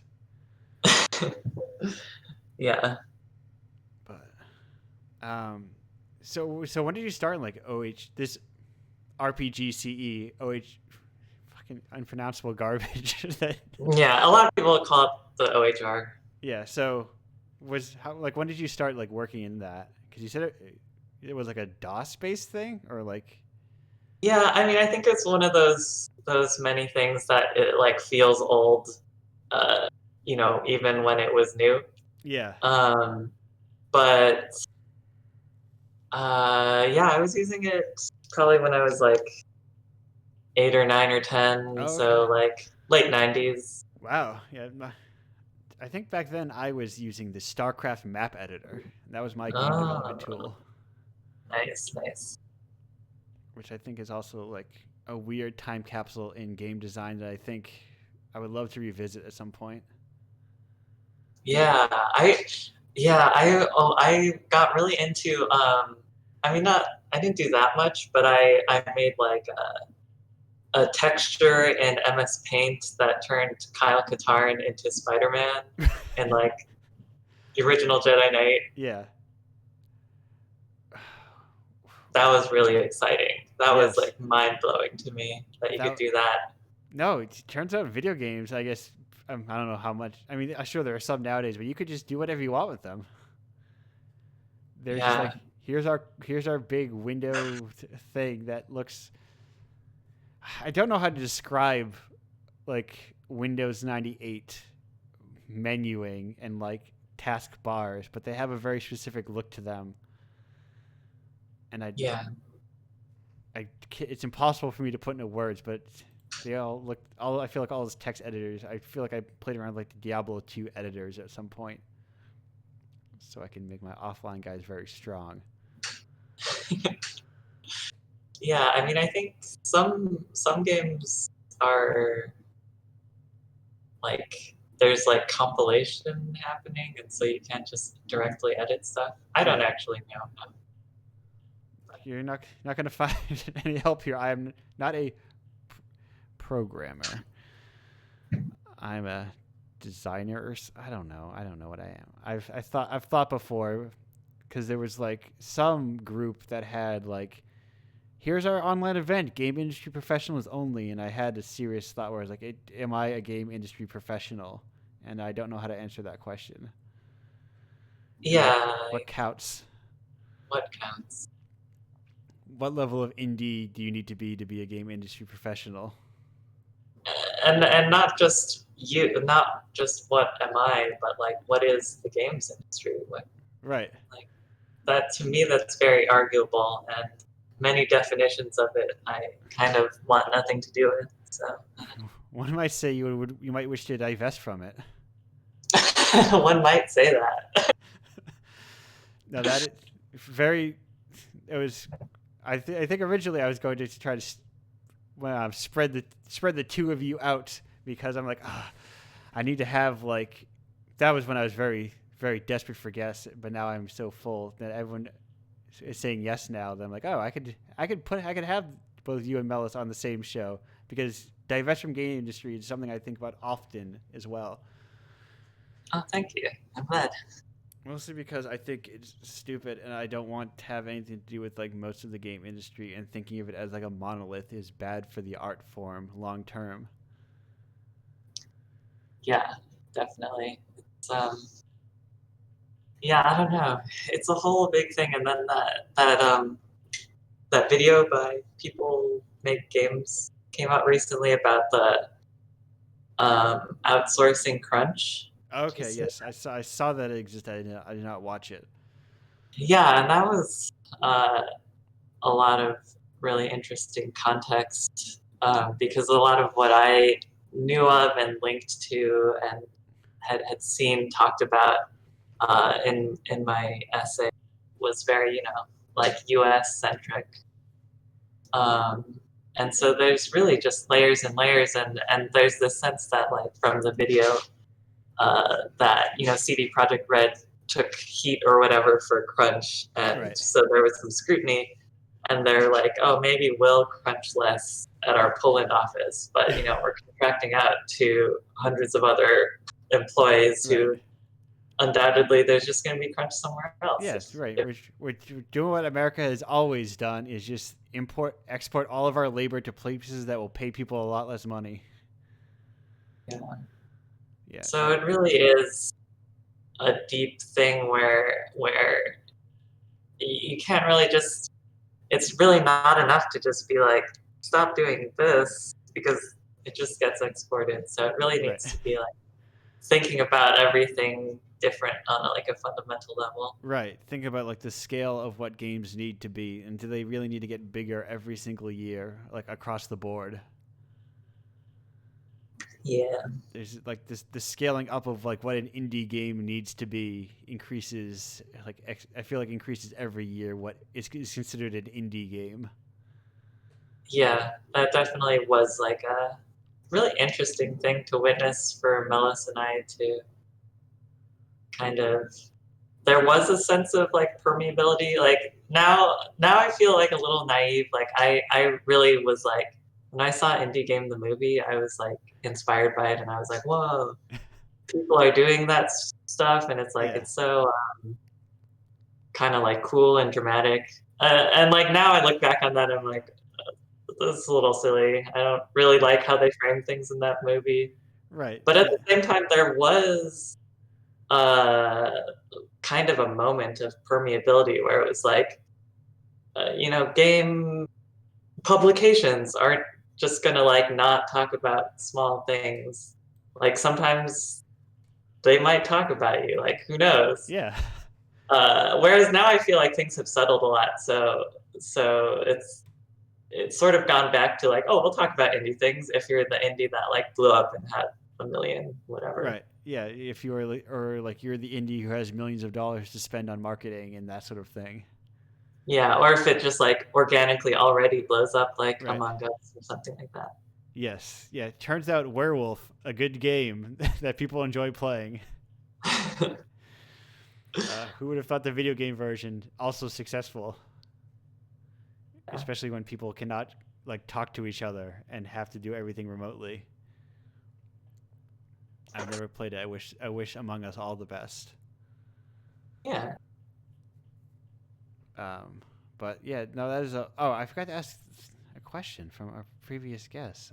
Because we only had 3 last week, and also only 2 of them sent me questions. So I'll just go back to the other one. What was the best live event you've ever seen? Best live event I've ever seen. Or that you remember? Yeah. I'm trying to think if I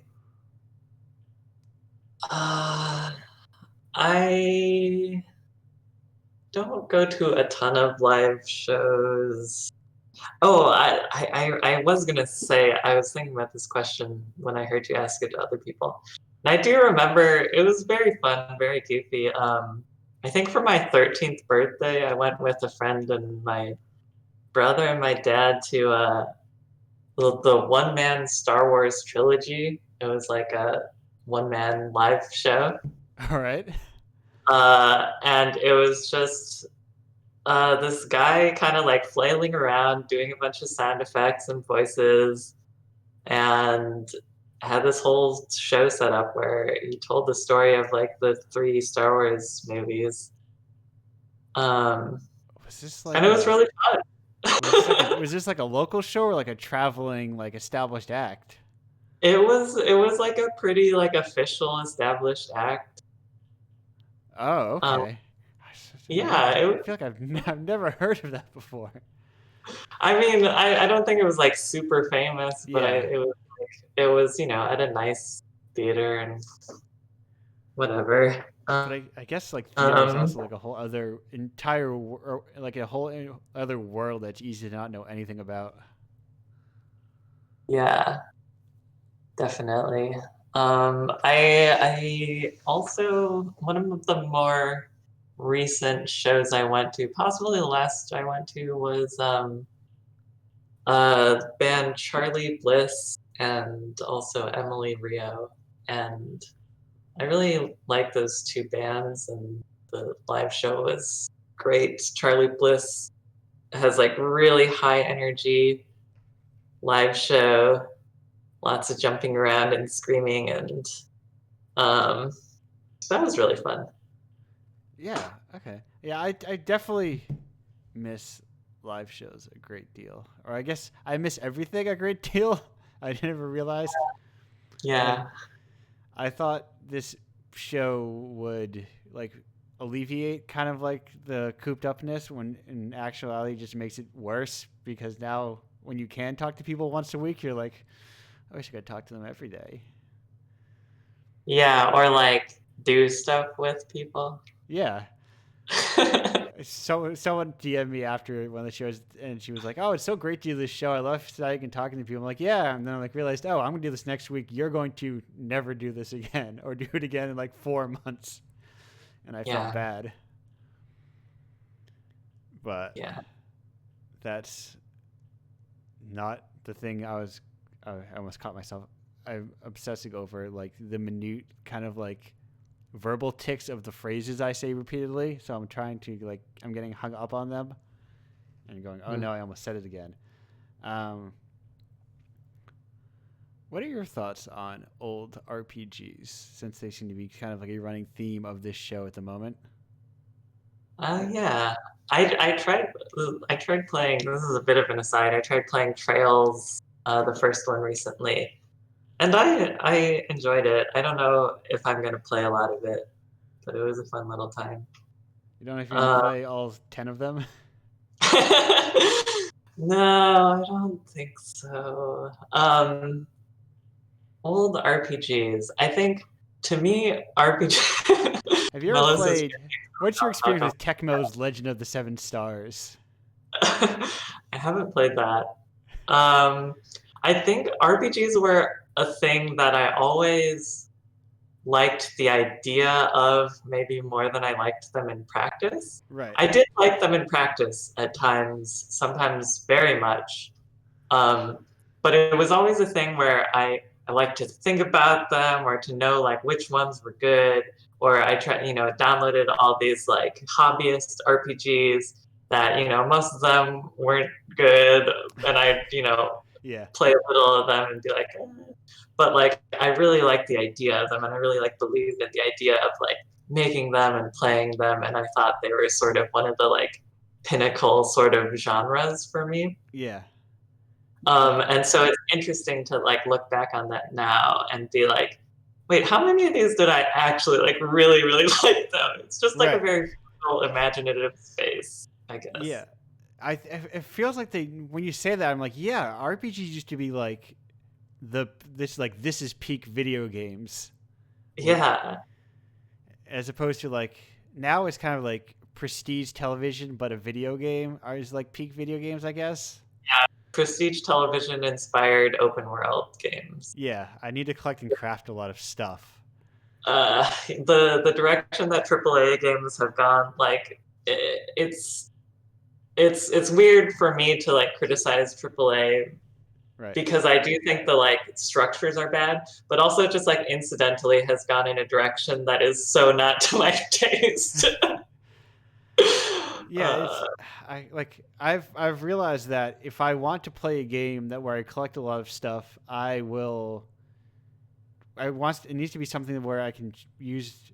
I recognize that sometimes my brain wants to see numbers go up, and I want to get incremental progress that means absolutely nothing. But that's why I play Final Fantasy 14. And yeah, I think growing up, Final Fantasy 9 and 7 were definitely some of my like all-time favorite games. Oh, I thought I had this thought like a while back, but your profile picture, if you can see it in the chat, is basically what my Final Fantasy 7 background was. Oh, for you, because you could custom set the text box color. We were talking about this, I think, in the last show, and I was trying to describe it, and I was having a hard time describing it, but it's basically what your profile picture is. It's kind of like what my Final Fantasy 7 background was. Wow, was it hard to read? Does it have drop shadow on the text? I think it was easy enough to read, or like maybe it was a little darker, so like the white popped better against it. Yeah. But I've been thinking a lot about. I haven't played the new Final Fantasy 7, but I think a lot about it. Yeah. Because it's like it's fascinating. Yeah. What do you think about it? Well, recently I played through Crisis Core on the PSP, and it made me think a lot about like how Final Fantasy 7 is so different now, and like the fact that they're, from what I can tell, actually sort of like reconciling the massive legacy that's built up between the first game and like its original release and now, and how that's like a fascinating way to approach a remake. Yeah, because it has like, the like story element thing. Yeah, that I've heard vaguely about. So many of like all the like if you think of the characters in the original Final Fantasy 7, they all have like 5 novels worth of backstory now that they never had originally. And they're like, Zack is a character that people care about now, as opposed to a dude who looks sort of like Cloud. Well, I remember I don't even know if I understood the story growing up, but I remember like just vaguely thinking that Zack like was like really cool. I think there were some like older kids who played, and maybe like I think I knew an older kid who had like written like fanfic about like Zack. So I definitely had it in mind that like, oh, Zack is awesome. Okay. Well, he was also in Ear Grits, if I remember correctly. God bless the ring. As we there was a PS1 fighting game made by Square called Ear Grits. Yeah. And I think Zack was in that along with Sephiroth and Cloud, and I think Tifa was in it. Yeah, I know what you're talking about, but I had never heard the word pronounced out loud. Yeah, I'm probably not pronouncing it out loud correctly. But yeah, guys. There, thank you. Thank you, John Charles, for helping me out there. I was not properly blessing the ring. God forgive me. It also had like a roguelike in it, I think. Oh, Final Fantasy VII? Yeah. No, Ear Guys. Oh, Ear Guys? Or like a dungeon crawler. Tower defense game in it. Yeah. My hope is that they bring back the tower defense in Final Fantasy VII Remake. It's so weird that game had tower defense in it, that we had no language for tower defense back then. Yeah, the wildest thing is they announced like another Final Fantasy VII Remake. Yeah. The one for phones. And it like covers the full story and then all the side stories as well. And it's, to me, this approach that Square Enix has, where they're like remaking Final Fantasy VII like 2 different times at once. Yeah. Or like they release one of the new Dragon Quests where you can like switch between 2D and 3D graphics. Yeah. And it's so weird for me, like, my approach to games is so like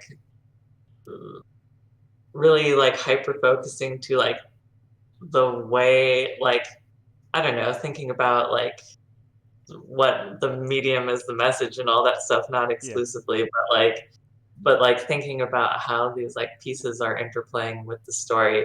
And it's like this completely different way of thinking that, like, for me, it like my mind like explodes to like think about just like, oh yeah, this is my game, but it's like it could be 3 different games. I don't know. Who cares? It's the same story, is it? I don't know. But that's just what we're doing.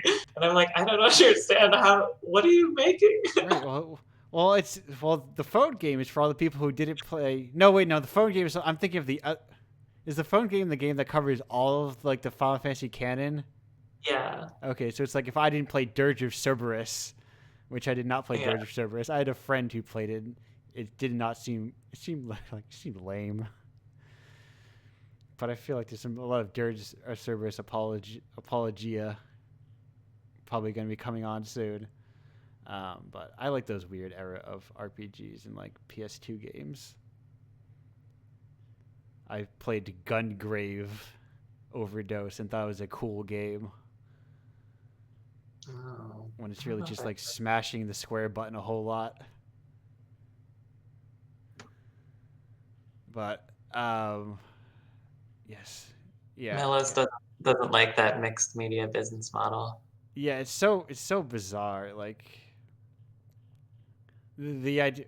I mean, I think it happens a lot. Like just like anime in general. Like we made an anime for a show so we could sell like a book or something. Now people can buy more of the light novel because we made an anime for it.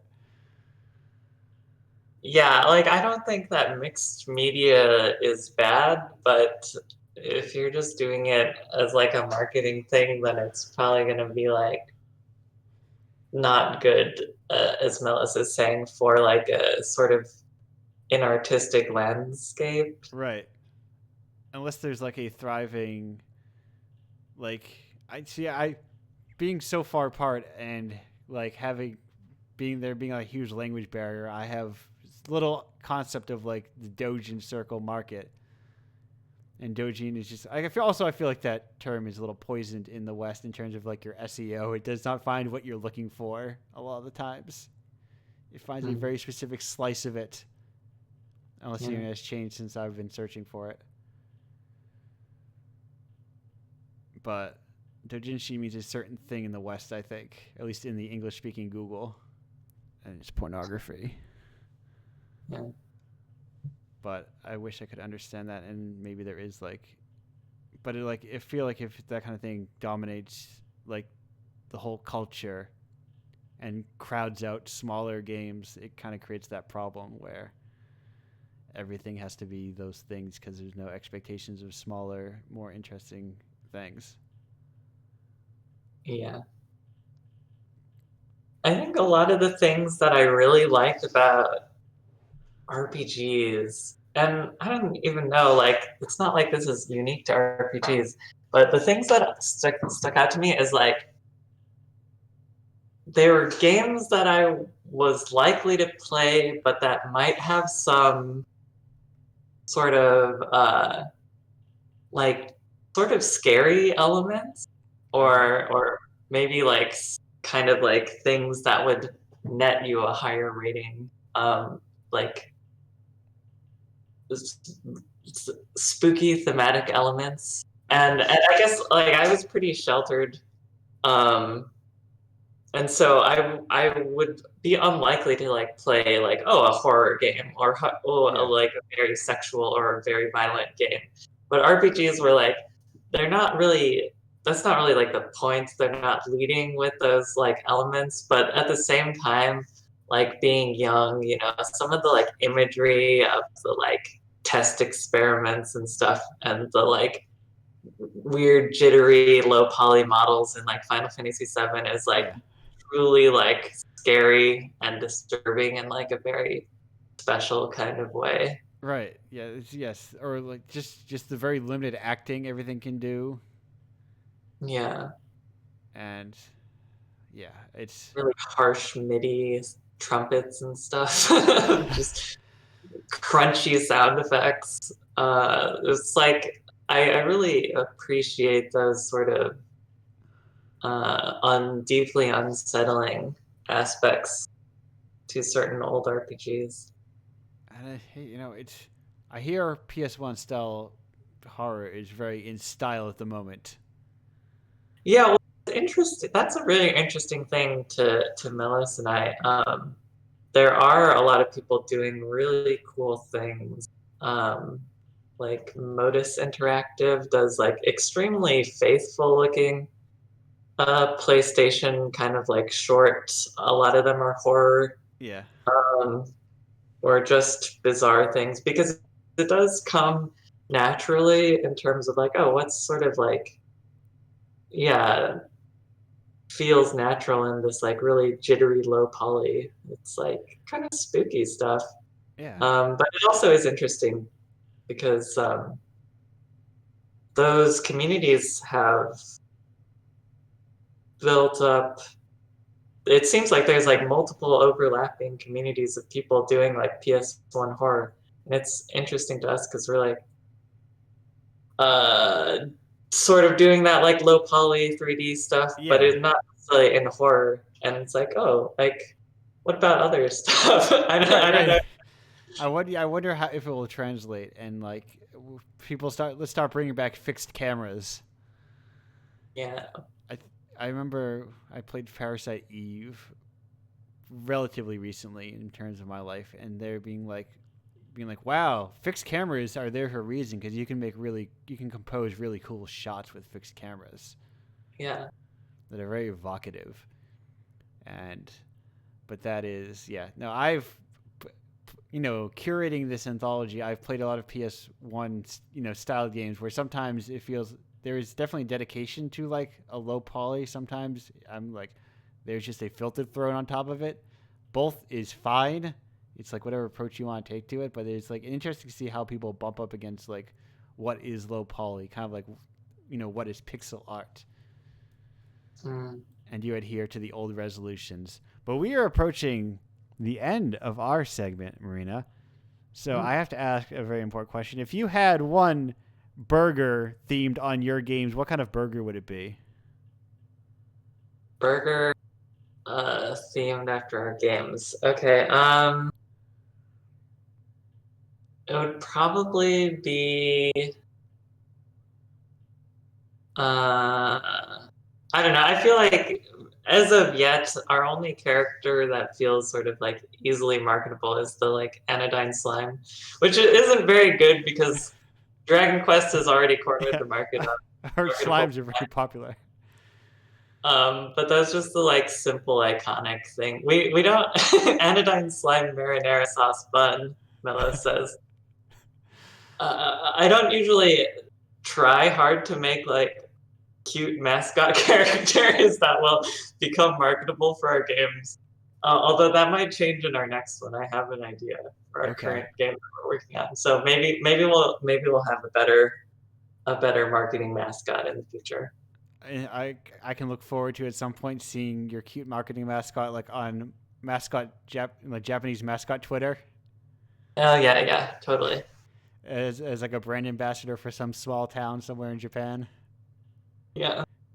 Now Melis is saying glandula seed tendril hash browns. Okay, well, we're gonna get lost in the weeds for food, so I'm gonna go on. We're gonna go on our last break, and we'll be back with the whole crowd. Where's my transition? Marina, I'm glad to have you on. I'll be glad to talk to you again in like say 2 minutes and 30 seconds. But in the meantime, we're gonna go to break. Goodbye.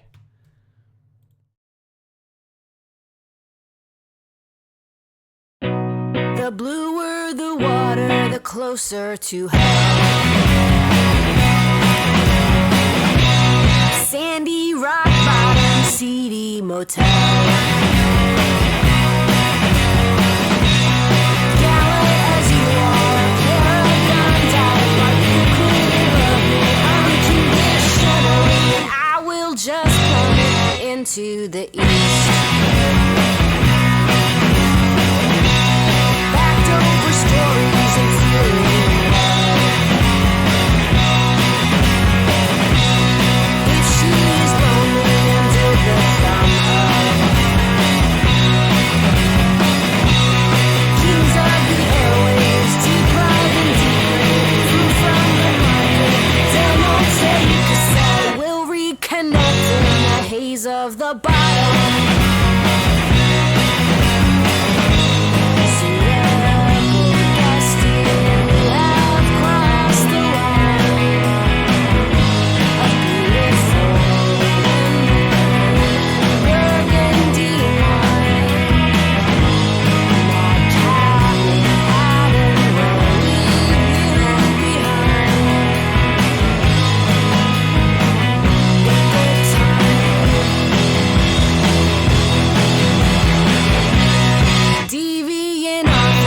Following me, block to congruent, walk under the sea. Genius incentive, self-censored, I will destroy you and die in the war to discerning leaders on ourselves or what.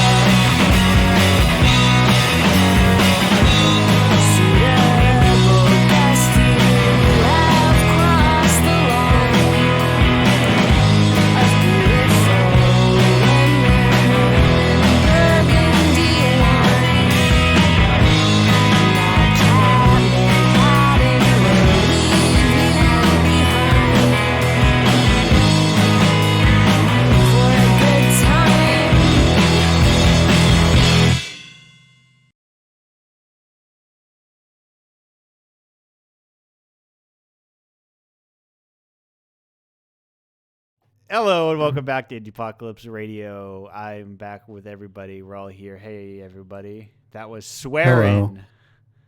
Hey. Half of the Crutchfields, the half I prefer in the post P.S. Eliot breakup. I do like Waxahachie, but Swearin' is cool. Hey, everyone. How y'all doing? Yeah, I gotta go, but thanks for listening. Sorry. Sorry. Nice to hear you. Yes, glad to have you here. Yeah, thank you for having us. Nice to meet you by listening to you discuss games and games development. That was really pleasant. I was just drawing while listening to you, and it was very pleasant getting to meet you in that way. Thank you. That's what I've been nice hoping. To meet you all. I was hoping this would just be to recreate the after con hangouts that people would have now that no one can have them anymore. Someday soon. Yeah. Bye, Rose. Have a good night. Farewell. All right. I'm gonna get rid of you. I'm gonna take you off of this little graphic now. Now I can claim that spot. I want to be tiny down here. Did every single person mention Final Fantasy? I don't think I did, but I was thinking about it the whole time because I was like, man, I really loved Final Fantasy 6 and 9, and I still do. It seemed to come up a lot, is all. Yeah. There I am. Yeah, it's a lot of people played it. It was a popular game franchise. And it also, I use it for the graphics for my intro, which I'm sure doesn't hurt. Mm-hmm. Yeah. But while we're talking about RPGs and RPG makers, not trademark RPG Maker, but just makers of RPGs. Something I definitely wanted. Oops, not that. Something I definitely wanted to do at some. There I am. At some point, was I gotta say this until it becomes real. Is I wanted to. So I have a PS2 and a copy of RPG Maker 2 for said platform, and I want to make like an Exquisite Corpse sort of thing where, like, people spend a month with RPG Maker 2 and then they email the memory card and like the game to the next person. And they just like keep building this collective RPG.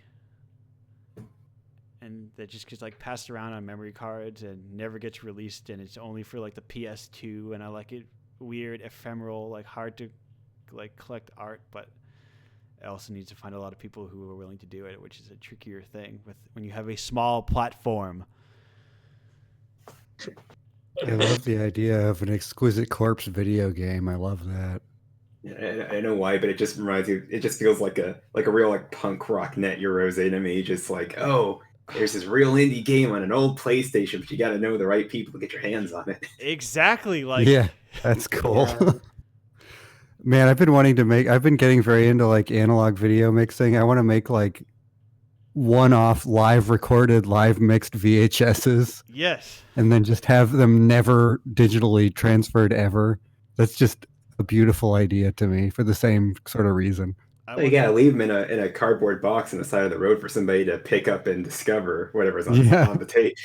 No, I want people to like go to like game conventions and be like, "Did you bring your PS2 memory cards, dude? Because I want to get this game." And people illicitly copying it over. And like, which version do you have? Oh, I have like month 6 version. Oh, dude, I got month 9. And yeah, you could copy it and it would like have a branching sort of life. Like yeah, like I have to like I really liked what they did in month 7, but then like by the time month 10, the thing I really liked was gone because they changed the routes and everything and rewritten some characters and just like it's like my current dream project. I don't know if it'll ever be real, but I really want to do it. You know what that makes me think of is I was playing some games with my friends last night and we were talking about the Wii Shop channel, and I forgot that a thing you could do on that was that there was a channel for downloading DS demos, which was like an at-home version of going to the store with your DS and having to open your DS to actually download demos. Yeah. And it's like you couldn't turn your DS off unless you were going to lose that demo. So I remember taking my DS to Target and downloading like the Meteos demo and like just not shutting off my DS for a week and a half because I was like, I gotta get as much out of this demo as I possibly can. It's like I know it's like super inaccessible in that way, but I would love so much to see a return of just this weird game content you could only get by physically going somewhere and sort of physically getting it in a copy that you only have, you know? Yeah. That is cool. As much as I think There, art should be... No, you go ahead. I was going to say, as much as I think art should be preserved forever, I also love the idea of ephemeral art that is inaccessible and hard to play and experience. Well, just things being like tied to physical locations and tied to physical mediums, you know, that's, it's not a thing you would have thought that you would have thought of to miss. Yeah. But I miss so much about that kind of. It made it. That's a special experience. Yeah, that's why I've been doing comics like as web comics forever, but I've always been fixated on like the book as the thing for that reason. Basically, like I can't really wrap my head around it unless there's a physical thing you can hold.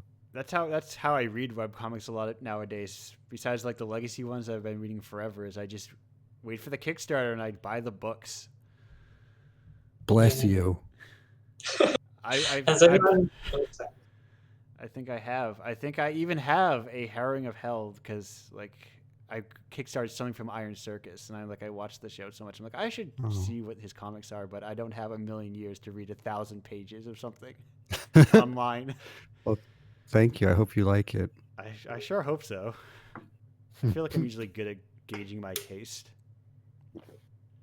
That's the weirdest thing I've ever made. It's probably I don't know. It's the easiest to pitch because it's not just a like totally fantasy world. Right. But it seems like it would be easy to not like, I guess. I don't know. I book about love Jesus. weird stuff, and like I'm always like increasingly like I need weirder comics. I like comics a lot. It's why I try to also publish comics in Indiepocalypse, but it's a harder like thing to get people to do because it's not like I can throw up an itch jam page and say, "Hey, submit your comics to this." But it's something I'll get to eventually. I think I need to beef up the zine portion of Indiepocalypse, but I need to get this show like organized and like scheduled so I wasn't panicking every single week to get it guested up. I know what you mean, looking for weirder and weirder stuff. I feel like I feel more and more boxed in by pop culture. Right. Yeah. Yes. And like it's tricky because it feels like when people say stuff is weird, I'm like, you don't. That's not you. You don't know what I mean when I say weird. They're talking about like they're talking about like the Doctor Strange Marvel movie weird, right, where it's like it's doing some cute weird tricks, but it's basically the same thing. Right. Right. It's the brain space where I'm saying Animal Collective is a pop band. You know.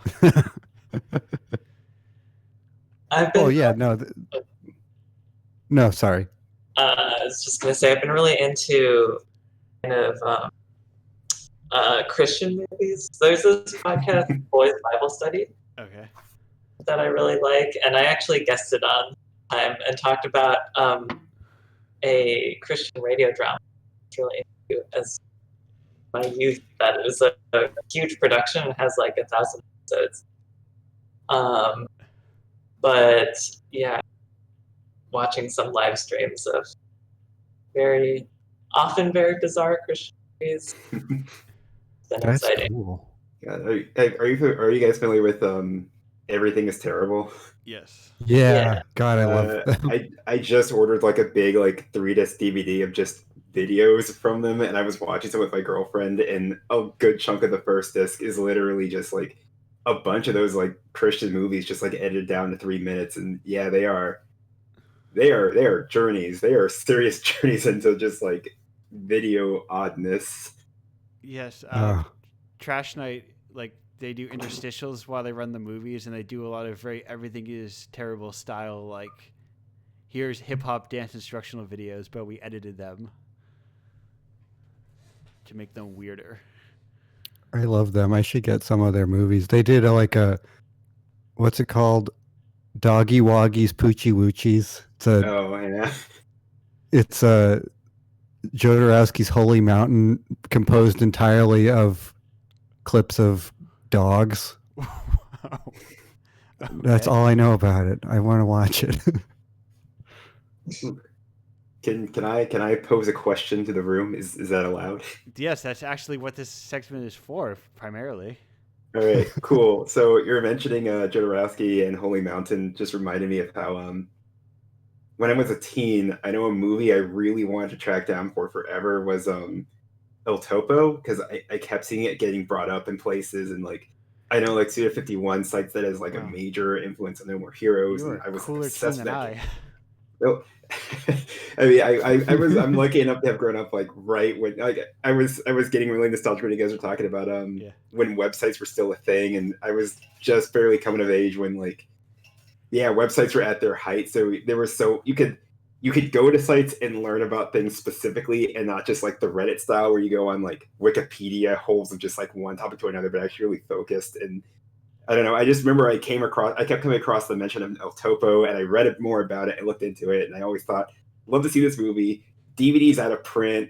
I don't have a Laserdisc player. There's no like CD underground theater I can go to see like a midnight screening of this. I will never see this movie until I actually did see it in college in an underground cinema class. And I think since then, you can actually just go on Amazon and have the shit beamed into your home for like $3. I'm thinking about like being like a kid and being like, I looked like I'm trying to move Heaven and Earth to find this movie and I couldn't find it, but I did eventually. Like, do you guys have any movies like that where like you heard about it and you said, I have to see this, and you went on a journey to track it down? El Topo fucking rules. I'm so glad you got to see it. Me too. It's a weird one. Teen Andrew's holy grail was seeing Perfect Blue. Oh man, did you see that one was in a theaters? Like I did 2 years see ago? it in the theater. Oh, so good! It's so good on a big screen. It was like better than I could have ever imagined. Like there's like 5 or 6 like purely like greatest of all time iconic shots in that movie. It's exceptional. I don't know. I got very in college in like 2005 or 6. I learned about this Korean animated movie called Achi and Shipak. AACHI and SSIPAK, I think. It's like this very visually frenetic post-apocalyptic thing about the conceit, the like basic conceit is that the world is powered by human shit. And I could not it would have been impossible to find it on the internet at that point, or to find it anyway at all, but I did eventually see it, and it's pretty wild. But yeah, and then there's been a couple things like that since I started Ambiguity Program. Like I spent over $100 finding this movie that I'm playing actually tomorrow, that I've been looking for months and months, and is impossible to find anywhere apparently, except on a DVD that's been out of print for 20 years. Wow. And then I guess you're just putting it up on the internet. So now. Yeah, and if it's been out of print for that long, I figure nobody cares. Yeah. It feels weird, like to be that person. I was thinking about that because at one point I was planning on like the interstitials being like old found amateur musicians, like the Langley School Project and the Shags and stuff like that. Yeah. And it's like to be the person who finds that. I wonder. It's like I wish I could be that person sometimes. I'll be back 1 second. Like I thought about, like just like what if I went to the thrift stores and I found the next weird old 300 run print of like some record. Yeah. But it's like I feel like I can tell that they're not good by looking at them. Like, I don't know if I have had like a sort of media white whale. Are there probably things that I've had, but I'm pretty much if I like can't find something, my brain moves on. But I have been having a good time. Definitely trying to just see things. I stopped using Netflix because I don't know. I didn't like how it made me feel. So I've shifted mostly to Mubi and Tubi. I like stuff that's kind of like lower budget, whether in an artsy way, which is like Mubi. Mm-hmm. They're very curated and like fine films, and then Tubi has a lot of like really like kind of trashy, like B movie type stuff. So what's weird is that like when it was new and before it was big, that's kind of what Netflix was like. Like before they had licenses from all the big studios, it was just nothing but really random indie films and like kind of forgotten TV shows, but you'd always find something interesting. And yeah, like I mean, I'm still guilty of using a lot of stream and stuff, but I abhor how much of it is set up where, there is actually a lot of really good stuff on a service like say Netflix, but you literally can't find anything on it if you don't know it's there, because it's literally designed to have you watch and not stop watching stuff, right. Which means that anything that you would potentially watch for an hour, be satisfied, walk away from the TV to stop and think about life for a moment is just hidden away because they need you to find like the junk food show that has 300 episodes that you won't notice if it just constantly replays, which is why it has to ask, hey, you're still alive, right? Every 4 hours. Yeah, the way that you described that, I wasn't like necessarily familiar with what early Netflix was like, but that sounds like the arc of like a lot of platforms where they rely on small creators or people doing interesting things to get things off the ground, but then like everyone just wants to scale up and turn into some kind of giant thing. And then all the people who sort of made their platform something in the first place get thrown out in the garbage. Yeah, like hearing all that stuff in the past year about like, because like all the stuff came to like public knowledge about the whole 2-season thing at Netflix, where it's like no show gets greenlit for more than 2 seasons because if a show gets really popular after 2 seasons, the people involved, the cast and the crew, can negotiate higher contracts. So they just usually stop after 2 seasons, so they don't have to pay people more. But it's okay because they just move on to the next like Tiger King or Queen's Gambit that people get obsessed with and binge and then move on to the next thing. Awful. Yeah, I feel like I need to get like a movie and I didn't even know Tubi was a thing, but as like a Criterion Charter member with my little metal card and everything, I feel like I've looked at those and I'm like, I need to try those. They sound like the streaming equivalent of Criterion and Shout Factory. Yeah, that's what I've kind of gotten from it. I need to check that out. I need to see if there's like an app for that on consoles or TV or something, so I can just browse that, see find something to actually watch that's like meaningful, you know? Yeah. I really enjoyed recently on Tubi a movie Mosquita Imari. That was really fun. It's like a coming of age, sort of queer teens. Is that Tubi in like the dumb internet way that I'm thinking, which TUBI? Oh, yeah, TUBI. Yeah. I think movie is also like MUBI, isn't it? Yeah. No, I find it hilarious that this my main streaming services are Movie and Tubi. I've watched some very bad anime on there. Yeah. That's the extent of my experience. I think I gotta go, y'all. That's fine. Evan, it was great to have you at the show. Nice to talk to you. Thank you for having me. I will. Before you leave, do you have anything to plug, Evan? I have the second in my Island Book graphic novel series is coming out soon from First Second Books. It's like a middle grade mysterious fantasy adventure series. And tomorrow night I'm doing, like 24 hours from now, I'm doing a episode of the Ambiguity program that is pretty unusually densely curated. That's about it right now. Well, thank you. Yes, Ambiguity program is highly recommended from folks here at Indiepocalypse Radio. Oh, thank you. You should support. As I say, support your local scene, whatever that means to you. Whatever local means now. Yeah, support your local scene. Support curated art because algorithms don't know what good art is. They do not. Yeah, that is a fucking tagline for the future. We need more curation. Does it create power dynamics where the people at the top are the curators? Who knows? Maybe we'll deal with it later.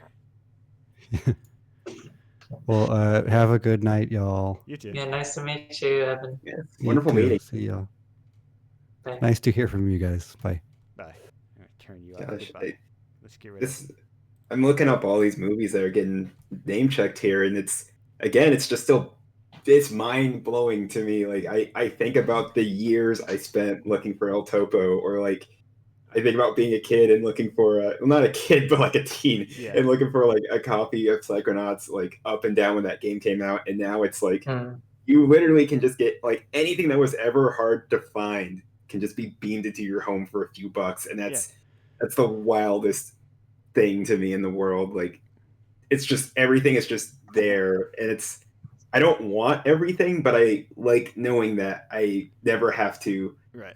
I never have to miss something because I tried really hard and just couldn't find it, you know? Yeah, that's why I was buying in my heyday of purchasing games off eBay. They were mostly PS1 and like PS2 games because either my computer or the state of emulation just was not there. So it's like if I want to play the JoJo's Bizarre Adventure fighting game, I have to get this PS1 disc.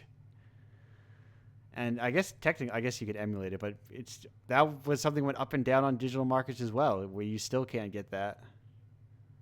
Yeah, JoJo's had a rough go at it in that regard. Yeah, it's also an exceptional game, and it had the thing from the memes with the steamroller. That's where that came from. Oh yeah, it's from that game. Because I guess, man, JoJo is also a very different thing back then. It was like the thing that had like half of part 3 was in bookstores, and that was it. And they were coming out like once every 2 years per volume or something like that. Mm-hmm. Now it's like everything is a JoJo reference or something. I mean, I really don't want to spend all my time here just reminiscing, but I'm also happy that stuff like manga and anime is much more accessible, but mostly to that the same people who love that kind of stuff are the people who are handling its distribution and stuff. Because like I remember because like have you ever been to the Teachers Educator Day at TCAF? No, I'm very busy. If you ever have the time and energy, I highly recommend it. The day before TCAF starts, they have a day that's for teachers and educators, and that's usually when they actually have their keynote speaker, oddly enough. But they have a keynote speech, and then they just have a bunch of talks and workshops and other things like that that are directed at teachers and librarians. And there's actually a lot of really relevant stuff in there that I kind of wish more people would go to. Some of my favorite things I've gone to at TCAF have been at that.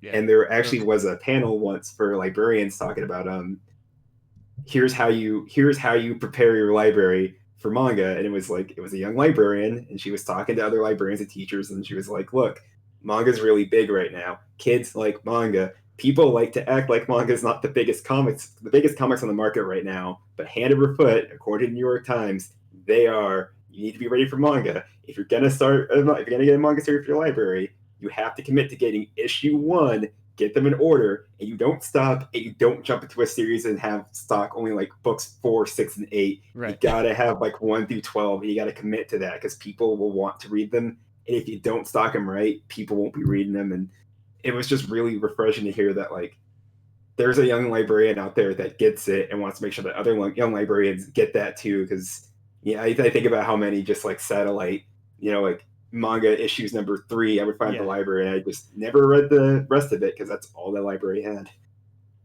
I have 3 library copies, all different printings of like what's his name, the guy the Gundam guy, like the Gundam illustrator, I forget his name. He did a Joan of Arc book, and I have like weird library copies of that in 3 different things. And yes, manga is in a much my secret passion is in video games is comics, and I'm like real big on like the secret reason I'm learning Japanese is so I can read indie manga, because I'm searching for the good shit that I know exists, and I want it bad. Shit, like it's hard to describe. Like there's some like I feel like it's hard to get like I can pick up like any book from like Fantagraphics or something and get a vibe that I will never get off like any English published manga, But I feel like it must exist. It's a country with like a huge comics culture and history. Mm-hmm. But it's just like not the marketable stuff or something. I'm not sure. My avatar in the live. I think I better get heading out too. But thank you so much for having me. Let's bring this show to a close then. Yeah, it feels like a good natural stopping point. Yeah, before I start ranting about manga. My quest for the one true good queer manga, and I'll find it one of these days. No school kids allowed. My rule. Rule number 2. Homosexuality needs to exist. I'm sure there are more rules, but very particular about where I find it and get it. Anyway. Any plugs? John Charles, where we got the plug? Let's see. I'm always doing something, but the biggest thing I would point you to right now, of course, is Nintendo Force. I'm really, really proud of the comics I've been putting out in there. They've been really good so far. I'm really happy with them. They give me a lot of freedom to play around and do stuff. They usually like to keep it PG. I asked them if I could do a PG rated No More Heroes comic, and they let me. So these guys are awesome. It's about $5 an issue for physical or digital. Get what you can afford. That's all I ask. Check it out. There's some really good. It's really good writing, really good previews, editorials, all that stuff. If you miss old school gaming magazines, this is a good way to go. They have beautiful posters, beautiful covers, all that stuff. Whatever. Check that out. My comics are in there. That's great. You can always follow me at Sonic9JCT. I'll tweet about anything got going on there, or my podcast, Scary Story to Tell in the Scary Podcast to Tell in the Dark. That's the name of the show. The name of the show is Scary Podcast to Tell in the Dark. We haven't put out an episode in a little bit, just because one, the pandemic makes a lot of things hard, and two, my co-host is currently moving to Canada, so as she's doing that, we're just kind of getting things settled. But if you're looking for, a fun, casual movie podcast that instead of being like 3 or 4 drunk white guys sitting around laughing about nostalgic movies, you get a cool podcast with a black dude and a trans artist talking about their perspectives on horror and what they bring to the table. Check it out. Wait, we not have even one fun. white guy? Not a one. We've had a couple guests, and I don't think we've had any white guy guests yet. So we got a good batting average on that. So what a podcast this is. What kind of? If you're looking for a different flavor in your podcast, consider checking us out. We should have an episode about the classic Godzilla going up real soon. We had a great discussion about that. Okay. Yes, we counted that as horror. Actually, I also have my aforementioned horror podcast. We also watched the original Godzilla. We watched both of them back to back, English and Japanese. That old Godzilla. We just watched the Japanese one, but it's oh my God. Unbelievably good. It is eerie how pertinent it is to modern times. I'm not thinking one about this, but the scene where like they're at Parliament and it's like all those women and they're like, we need to tell people that Godzilla's here, and Parliament's just kind of like, if we do that, they'll freak out, so let's not. And I'm just kind of like, ooh, this is a little too close to home. This is a thing. I have a lot to say about the English Godzilla, but we will get plugs, and I will mention to you that off the air real quick. But English Godzilla is something. Marina, what have you got to plug? Let's see. So Anodyne 2, our game with Melos, came out on consoles recently. So that's exciting. And all of our sort of 3 big mainline games that we've made together are on consoles now, as well as PC and Mac.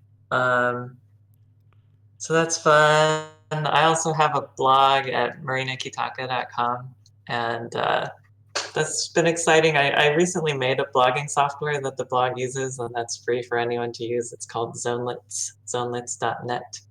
Okay. I've seen that because I also miss websites, and I want people to make them. I hope they make a comeback. I need websites and blogs to make a comeback. Yeah, I also have a website. You might be able to visit indiepocalypse.com. Your home for all things Indiepocalypse. There are contributor pages on there because I think that's neat to have contributor profiles. And there's a map to show where all the contributors come from. They're all over the world, all 6 continents, not counting Antarctica. Nice. I will say, go there. My plug is buy Indiepocalypse. It's a good magazine. It has good games within it. I similarly try to make a no dudes policy, which is no dudes to imply no, like, less, cishet white dudes. And I try to cut down on those numbers where I can. I certainly do not request any, except for some cases, whatever, things are complicated. You need to give people more opportunities, and why you don't need to give same opportunities to the same dudes over and over again. They got enough, I appreciate that. I really, really do. It's a really thing that's like not very hard to do. Like you just there's like there's like literally a website called like blackgamedevs.com. Just go to it. Jesus, people, it's not hard. Buy Indiepocalypse. The money goes to developers, and some of it goes to me because I'm running a deficit on this zine month after month. You can subscribe to the Patreon, indiepocalypse.com/Patreon. You can get physical copies of the zine if you do that. I haven't set up like a store version to do it otherwise, but the only way to get them is there. They're neat. They're like print. They're not super high quality, but they're cool. I like them a lot. Indiepocalypse.com/submit to submit your own games. Anything that's mildly adjacent to a game you think, submit it. There's like someone submitted like a cool visualizer thing that's very cool, and I liked it a lot. Check out this show again at indiepocalypse.com/radio. If you're sitting on that Amazon Prime thing, you might as well just sling it here. I will not spend that $3 on Amazon. I'll spend it on indie games. I don't remember what else I have. I think that's it. I think those are all my plugs. Indiepocalypse.com. Buy the zine. People make money. I think it good. I pay people fair wages. I think people should get paid for their work. I think everyone should get paid for their work, artists included. That's it. Also greatly appreciated. Yeah, I do what I can. I think you just need to like brute force the culture until people start doing it and just saying no. This zine is never going below $10, no matter what. That's my limit. If inflation goes up, the zine cost will go up. I have a degree. I understand these things. It's in my closet. It's in my closet somewhere. my bachelor's degree in economics. I know it's all made up. Economics is a philosophy, everyone. Goodbye. It's not about money. Oh, wait. I do need to transition to it. I forgot the outro. Fuck. I screwed up. Okay. Goodbye, everyone.